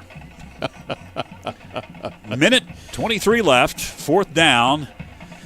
And they're going to say 4th and 3 on the scoreboard, so we'll go with that. 4th down. We honestly cannot tell. You could be having a block party over there on that other sideline, and we wouldn't know it, would we? We literally can't see much of anything over there. Once again, thanks for everybody listening and tuning in tonight. I wish they could see what we're looking at here with this fog. Pretty astounding. Again, thanks everybody listening. Big shout out to my buddy Joey Wilson listening in tonight. I'm looking at Facebook, and some folks. Mark Sutton is there, is posting pictures here. Yeah. And ladies and gentlemen, important.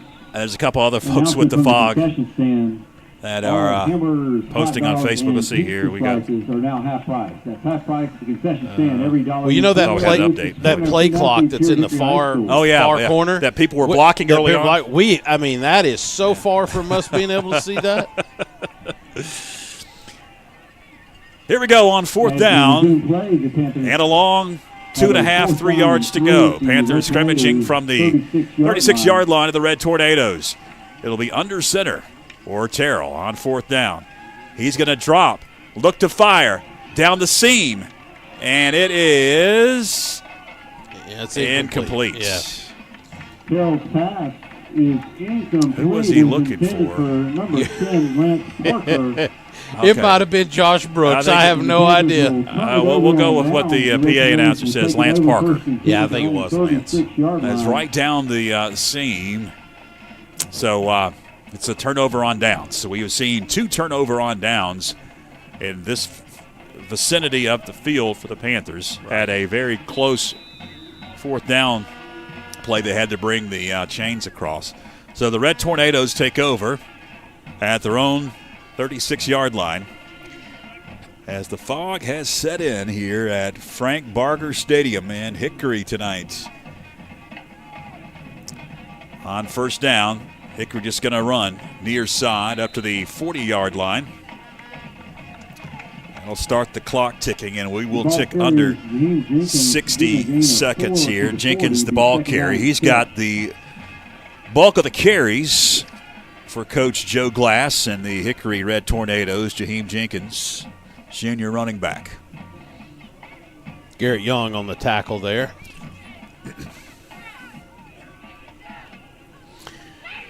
On second down, 6, hand goes again. Right up the middle. And about the 45, 46-yard line. He's going to be close to the first down. I believe he got it, yes. Able to get the first down. They'll move the chains up to the 48. Red Tornado ball carrier gets enough for a first down.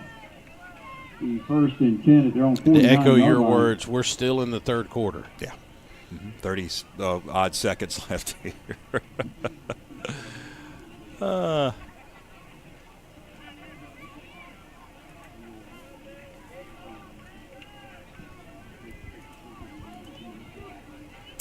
On first down, going to try to swing it out, and now he's just going to keep it and run.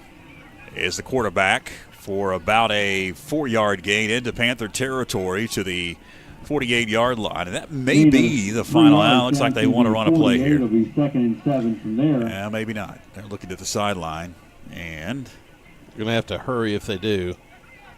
Don't think they will. Oh, wow. Billy Van Hook just gave us an update in that Robinson-Oak Grove game. Oak Grove was up 27-20 now. J.M. Robinson has taken a 34-33 lead. Oh, wow. Fourth quarter coming up here in Hickory, North Carolina tonight. Stay with us.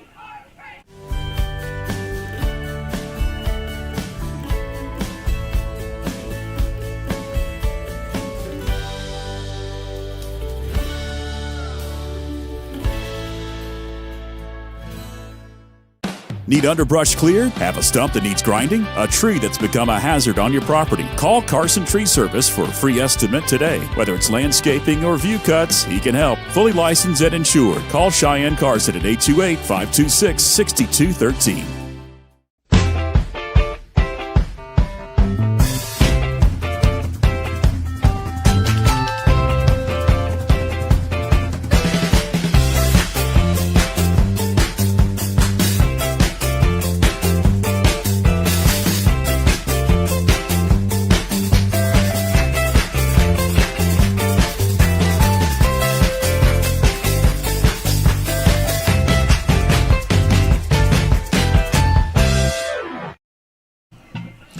Welcome back. Fourth quarter about to begin in Hickory, as it is the Red Tornadoes facing a 2nd down and 7 at the Panther 48-yard line.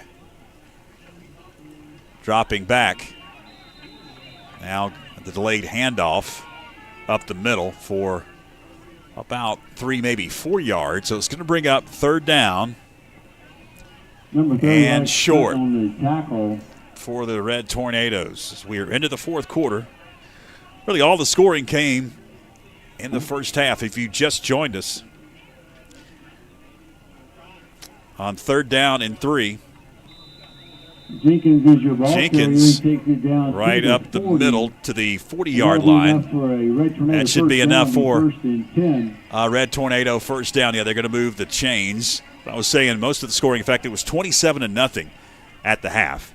And then the first play from scrimmage for Hickory, after the Panthers could not do much offensively, was a 59-yard touchdown to make it 33-0. Panthers able to muster some offense and punch it in to make it 33-7. Now, before the snap on first down, we've got whistles. Hickory on the first and we have another pre-snap legal procedure call. Like procedure going against Hickory on the first score way back in the first quarter. Hickory went for 2 and did not get it, so it was 6-0, and so they've been chasing those points throughout. Still unsure as to why they did that on the first series.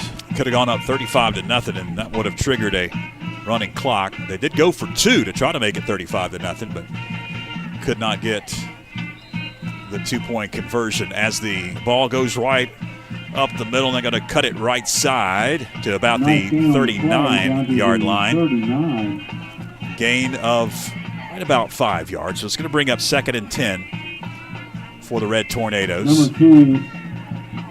Number 72, Chris Mason on the stop for the Panthers. The Hickory going to drain some clock here. I don't blame them. Winner of this one will take on the winner of Oak Grove and J.M. Robinson. As we've been talking about that game with some scores being fed to us by Billy Van Hook. Appreciate Billy. He's a loyal listener and watcher throughout the season. He loves to watch it, I can tell you that much. Does love to watch it. He loves to watch He it. is one of the ones usually disappointed when we can't get a camera somewhere. And, of course, he's heavily invested in this number 12 out here in white, Anderson Terrell. On 3rd down, 3rd and 3, we'll see if they're able to pick up the first down. Yeah, it looks like it'll be a 4-yard gain. That'll get enough for a first down for the Red Tornadoes. That'll mark it at the 29-yard line. As we're down to just about 9 minutes, 20 seconds left here in the 4th quarter. And if you just joined us, the Red Tornadoes had a very potent, high-tempo offense in that first half, but that's not the case here in this 4th quarter. They are taking their time and draining that clock, which I don't blame them. And also, they can't really see much, along with us, as the fog has settled in as the hand goes right up the middle. Or about a 2-yard gain down to the 26. That'll bring up 2nd down and about 7 or 8. And with Jaheim Jenkins, I would just keep it on the ground. Yeah. He has been the magic for them tonight. Now, don't get me wrong. They've completed some big pass plays, and even McKeithern has made some big plays tonight. But no doubt that the running back there for the Tornadoes has been a big part of their success, Jaheim Jenkins. On 2nd down and 8. Again, hand right up the middle. Maybe a yard. Well, it's going to bring up 3rd and long here. 3rd and about 7 for the Red Tornadoes. Now approaching 8 minutes left here. Aiden Pitts on the tackle for the in Panthers. the Gain of a yard. 4th quarter. It was Pitts. We've called his name a lot this season. One of those names it'll be odd not to call come next year. He's one of the seniors that will leave us tonight. Bring up 3rd down and 7. And again, the Red Tornadoes just watching that clock tick.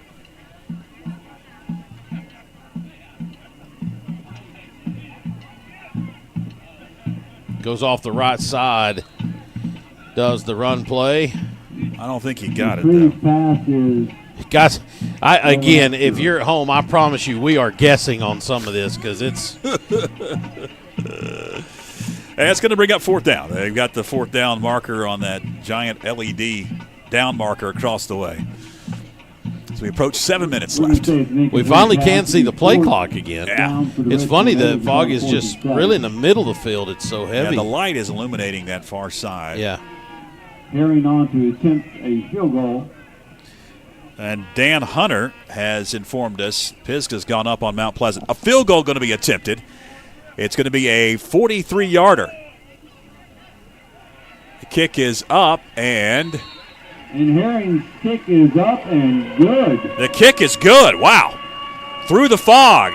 Herring nails a 43-yard kick to make it 36-7. The Hickory Red Tornadoes build on to their lead as we head to break.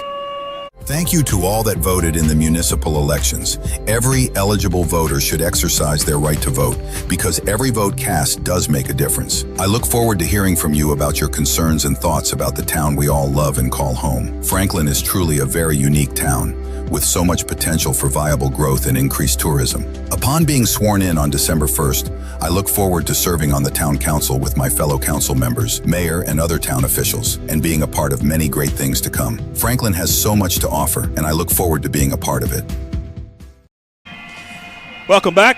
Hickory adds a field goal to make it 36-7 with 6 minutes, 37 seconds left. Hot dogs and hamburgers and slices of pizza.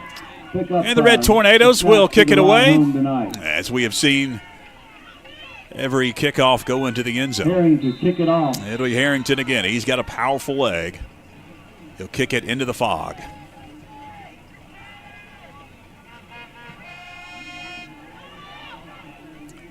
And will it make it? Franklin's going to be able to take it out. It was about the 2-yard line, up to the 10, the 15, up to about the 22. Oh, I don't know who was that. Spreaded by number 75. 75. The Mace Waldrop? Yeah, it was. Are you kidding me? Gracious. No wonder the sideline. Yeah, they were fired crazy. up. Way to go, Mace. Way to go, Mace. The 6.5 left in the fourth quarter, as the Panthers will have it at about the 22-yard line. That'll be their their best starting field position off of a kickoff throughout the evening. And Waldrop takes it out to the 21-yard line.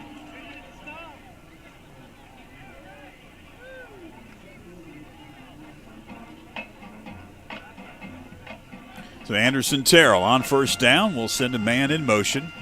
He'll hand off near side, 20, 25, out of bounds at about the 26-yard line. 36. It's Garrett Young again on the carry.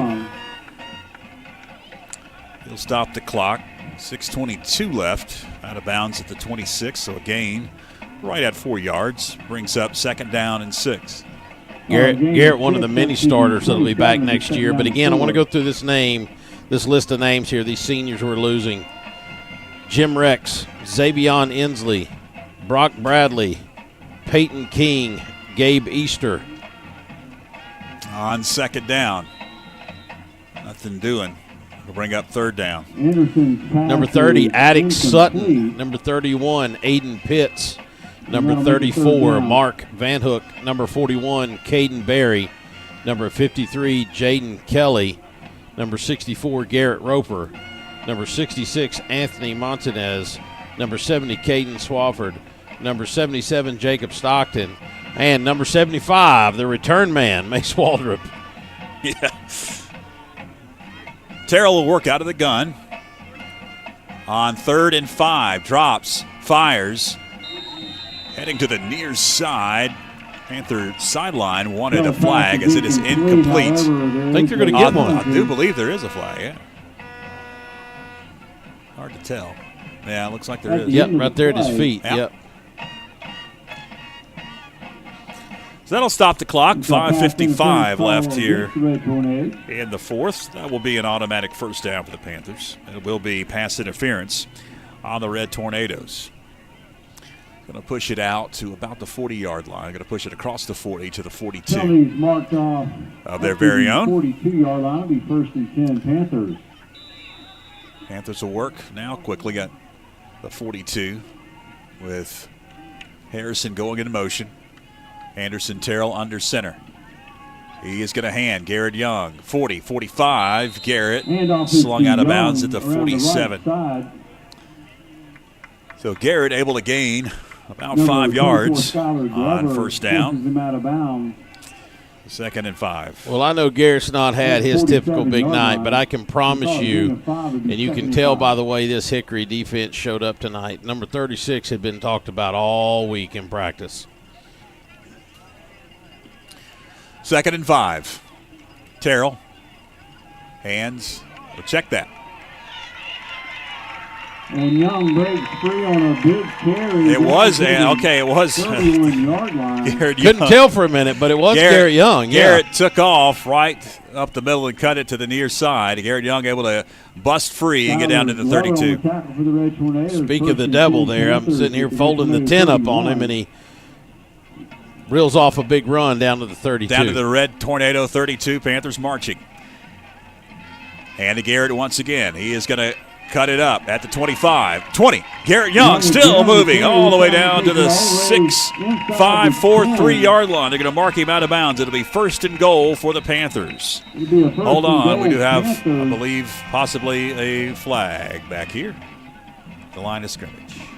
And we have a timeout on the field. No, it's going to be a timeout. Check that. So a timeout for Hickory. I think that's their last timeout. We'd like to thank our chain crew this evening. So the Tornadoes, they want to talk it over. It'll be first and goal for the Panthers, trying to tack on some late points here. And again, the winner of this one plays the winner of Robinson and Oak Grove. That one's a barn burner last time. We got a score update.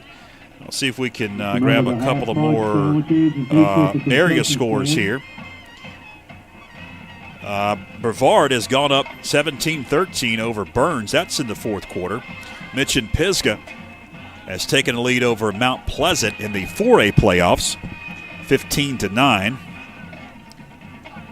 Murphy on top of the Community School of Davidson, 33-20. And it's a final in Robbinsville. They dispatched East Columbus 54-7, and East Columbus has to drive 6.5 hours back home. I'd quit, but I don't know how I'd get home. Raven County got a victory tonight, too, so they advanced to the third round of the state playoffs. 6.5 hours for a not a state game, but oh, man, that's third round. Just crazy. So the Panthers. Think about that. That's nuts. Yeah, I know. First and goal at the 7. Handoff is the hand goes to Garrett Young, and he does not gain much. I'm going to mark it back at, I said the 3 yard line. They marked him back. I think they said he stepped out of bounds at the 7.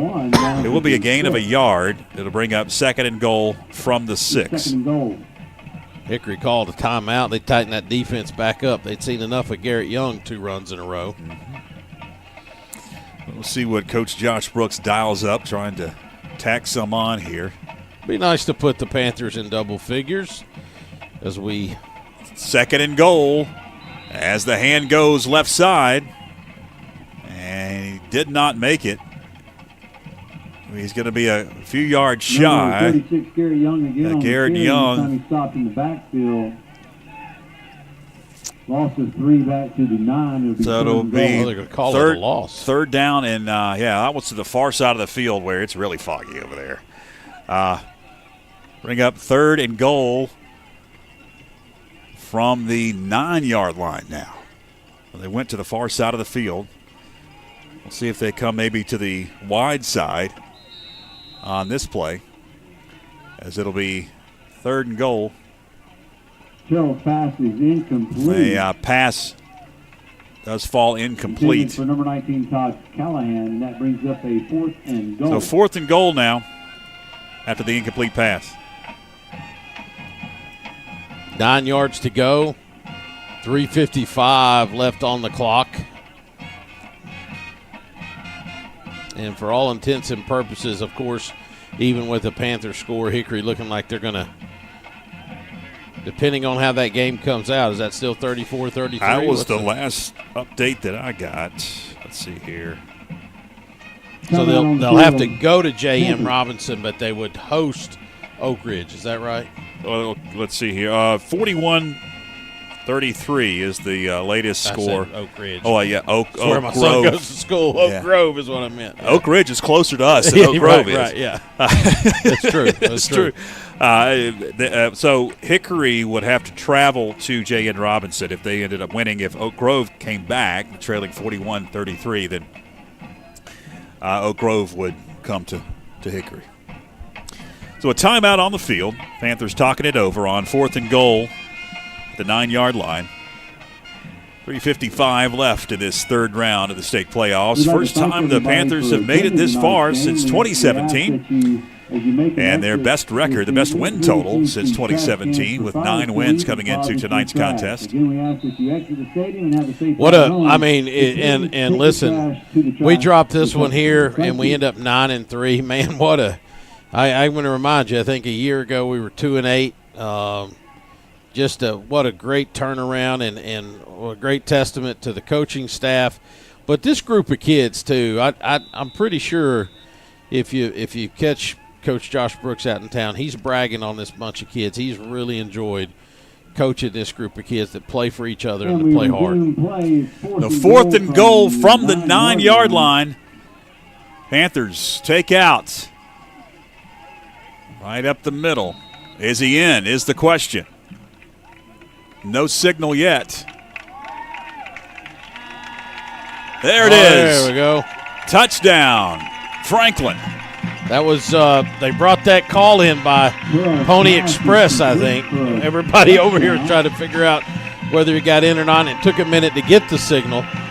But as you guys can tell on the airwaves tonight, we can't see that far, but we're relying on the reaction there of the players on the field. So touchdown, Franklin, and 36-13. Olvera try to put the extra point on. Number 20. Olvera to attempt the PAT. Just got an update from Dan Hunter, Panther football historian.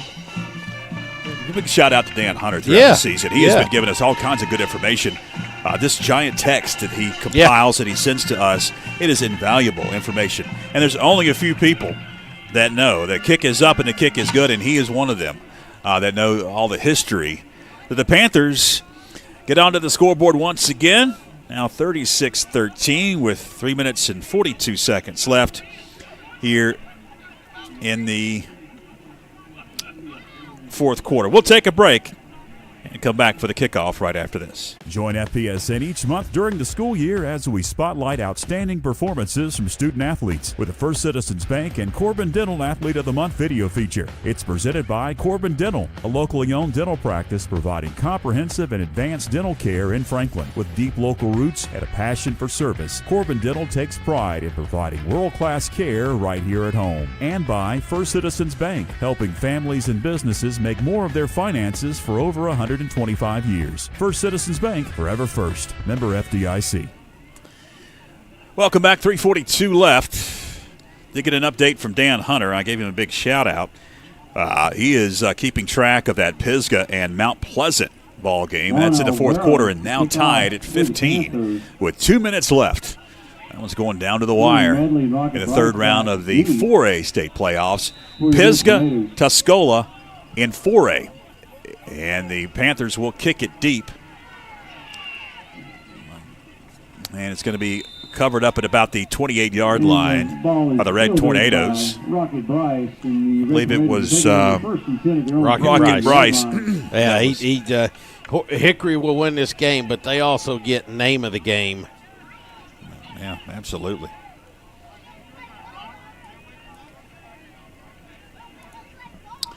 This is going to kind of sound bizarre, but it's been a bizarre night. Talking this week to a man that actually hired me, my first job, doing radio play-by-play and all this. His name's Carl Punt, and he lives in South Carolina. Still works in radio. He's in the sales aspect of it. And we were talking about a game that was 20 years ago, and it featured a couple of players that went on to greatness, to be honest. One of them, Armani Edwards. This was Burns and Greenwood. Oh, wow. In 2005. We did the game on the radio that year, and me and the gentleman, Carl, that I'm talking about. There were a couple of players on that roster. One of them was Willie Korn, who went on to play, I believe, at North Greenville, and he was also on the roster, and I think started a couple of games at Clemson under Tommy Bowden before transferring. The other was a wide receiver by the name of Prince Miller. Prince went on to play at Georgia. Okay.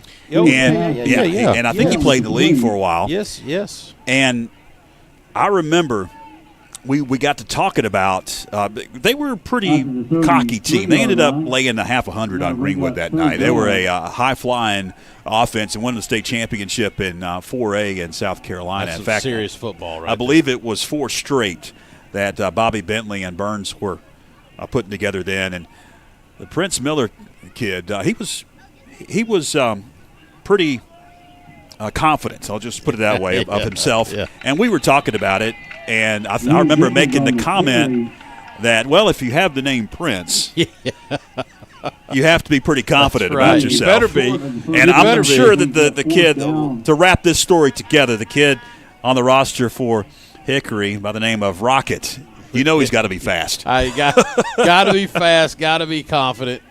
That's a name you certainly grow into. If you don't, life's going to be hard. So it's fourth down, as we've been flapping our jaws here. We're down to about 1 minute and 40 seconds left. And Maddox McCree punt formation. This is where we rely on TV too much, George. And it's going to be a punt. About fun stuff, and it's going to be a punt for Hickory, and they'll get it out of there, and it's going to roll inside the 20-yard line. Well, then let me say again, George, just want to thank you and FPSN for giving us the opportunity to bring these games this season. What a fun season it's been. Nice to get back to a 9-3, 9-win season for the Panthers. Nice. Special thanks to Phillip and what he does, all the guys that help with the cameras. And, I mean, Mike Wood and I just stroll in like the really high-paid talent that we are and just sit down in the seat and flap our gums. And you guys put it on every week, and we really appreciate it. I know the community appreciates it as well. So the Panthers have it at about the 15-yard line as the hand goes up the middle. That'll start the clock moving. The gain is out to the 16. We approach 60 seconds left. Second and 3 Panthers. Was a gain of about 7 yards. It'll bring up second and about 3. We have a timeout on the field. We do have a timeout. There is an injury. That'll stop the clock with 63 seconds left. Once again, ladies, I do want to mention too, George, that have in the backdrop of a great season, we've talked about this sophomore Garrett Young quite a bit, and he's going to end up with a phenomenal rushing season. But as a sophomore, the record holder for almost 50 years, the rushing record was held by Keith Brooks, 1,000 yards as a sophomore.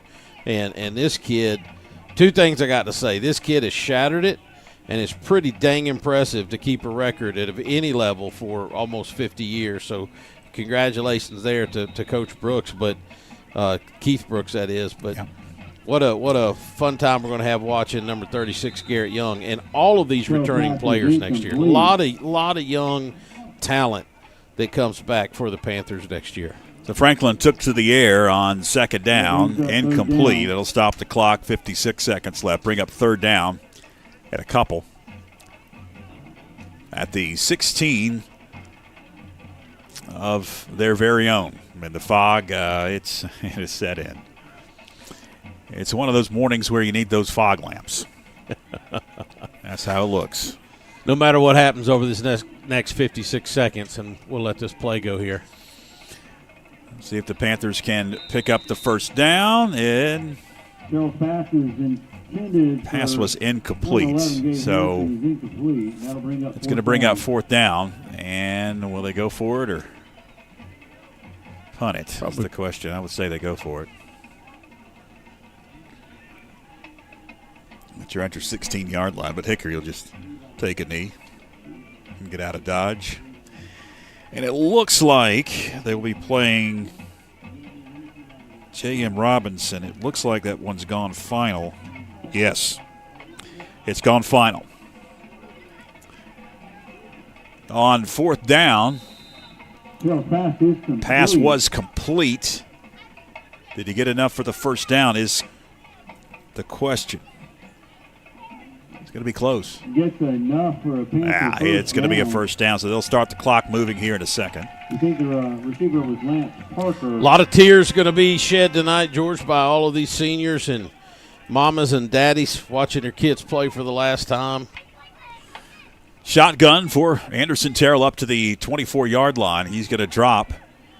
He's going to fire. And the pass was is intercepted. Intercepted? By Dorian. No, it's not Dorian Medley. Excuse me. Okay. All right, that was on the far side of the field, and there's no way for us to see the far side of the field. So the Red Tornadoes will take over and take a knee, and this one's in the books. Wow, what a update we just got to. Yep. Brevard up now on Burns. Wynn returns a kickoff for score for Brevard, puts them up 23-20. Ooh, I bet that's exciting. And now overtime for the Pisgah Bears, tied at 15 with Mount Pleasant, I should say. Overtime for Pisgah. So Hickory will take a knee. The time will tick down, and that will do it. It's a final here at Frank Barger Stadium in Hickory, North Carolina. The Hickory Red Tornadoes advance in the 5A state playoffs to the fourth round. It's not the regional round. They have 6 rounds now. It used to be the regional round. They will take on J.N. Robinson. That'll be at Robinson High School on Black Friday, next Friday night, the Friday after Thanksgiving. So congratulations to the Red Tornadoes with a convincing 36-14 victory. And really credit to the Panthers, too, not giving up in the second half, able to put some points up on the board and get some positive vibes heading into 2026. Tired of that siren. Turning that down. You mentioned it throughout the broadcast, Byron. A lot of returners next year. Yeah. The 2026 campaign in the new Panther Pit should be very, very exciting. You'll have the same schedule. It'll just be home and home. You'll flip like when we hosted Murphy. We'll actually go over to Murphy to begin the year next year and then host Robbinsville, and the schedule will flip. So it'll be the same teams on the schedule, but you've got a lot of guys coming back. You got your quarterback, got your running back. You got a lot of guys on that offensive and defensive lines. And I want to mention a lot of guys off the junior varsity that'll be coming up. A lot of talent on the junior varsity team that really only lost 2 games this season. Yeah, very successful season. Plenty of talent coming up there. And, that's going to be with that convergence of young kids coming up and the kids that are staying. I mean, the next year will be Anderson's 3rd year at the quarterback spot. You've got can you imagine Garrett Young a year older and stronger? And you lose some real experience on that line, like Mace Waldrop and the Berry kid and a few others. But man, you got Davion Hall, you got all these kids coming back. You lose Brock Bradley, but you got Lance Parker coming back. You lose Attic Sutton, but you got Paxton Sutton coming back. So I think it's a very, very bright future for this Panther football team. And again, man, it feels so good to be back in a season where I hate to see it end, but 9-3 on the season, and let's be honest, a couple plays away from being 11-1, right? Mm-hmm. So easily, great season for the Panthers and a lot to look forward to. And once again, we got those senior names out there a couple times tonight.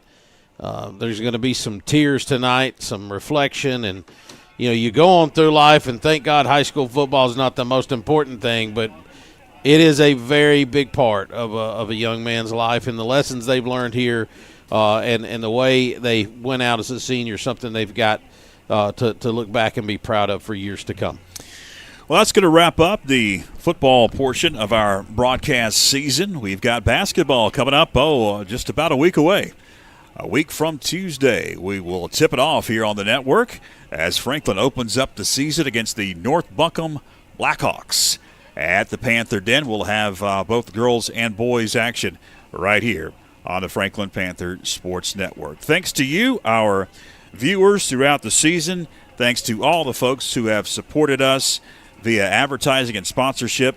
We couldn't do it without you, and we will continue throughout the rest of the year with our fine FPSN crew. We'll welcome back our camera folks on Tuesday, December 2nd. Thanks to Mike and to Byron and to all involved. I am George Young. Until next time, so long, everybody.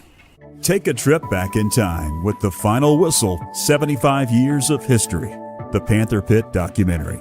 Now streaming on the Franklin Panther Sports Network's YouTube and Facebook pages. It's a historical trip back in time, celebrating the past and looking ahead to the future.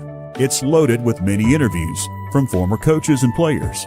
You'll find out how the Panther Pit got its name, plus historical tidbits of info over the last 9 decades. It's available now, on demand, anytime on YouTube and Facebook of the Franklin Panther Sports Network. The Final Whistle, celebrating 75 years of history at the Panther Pit.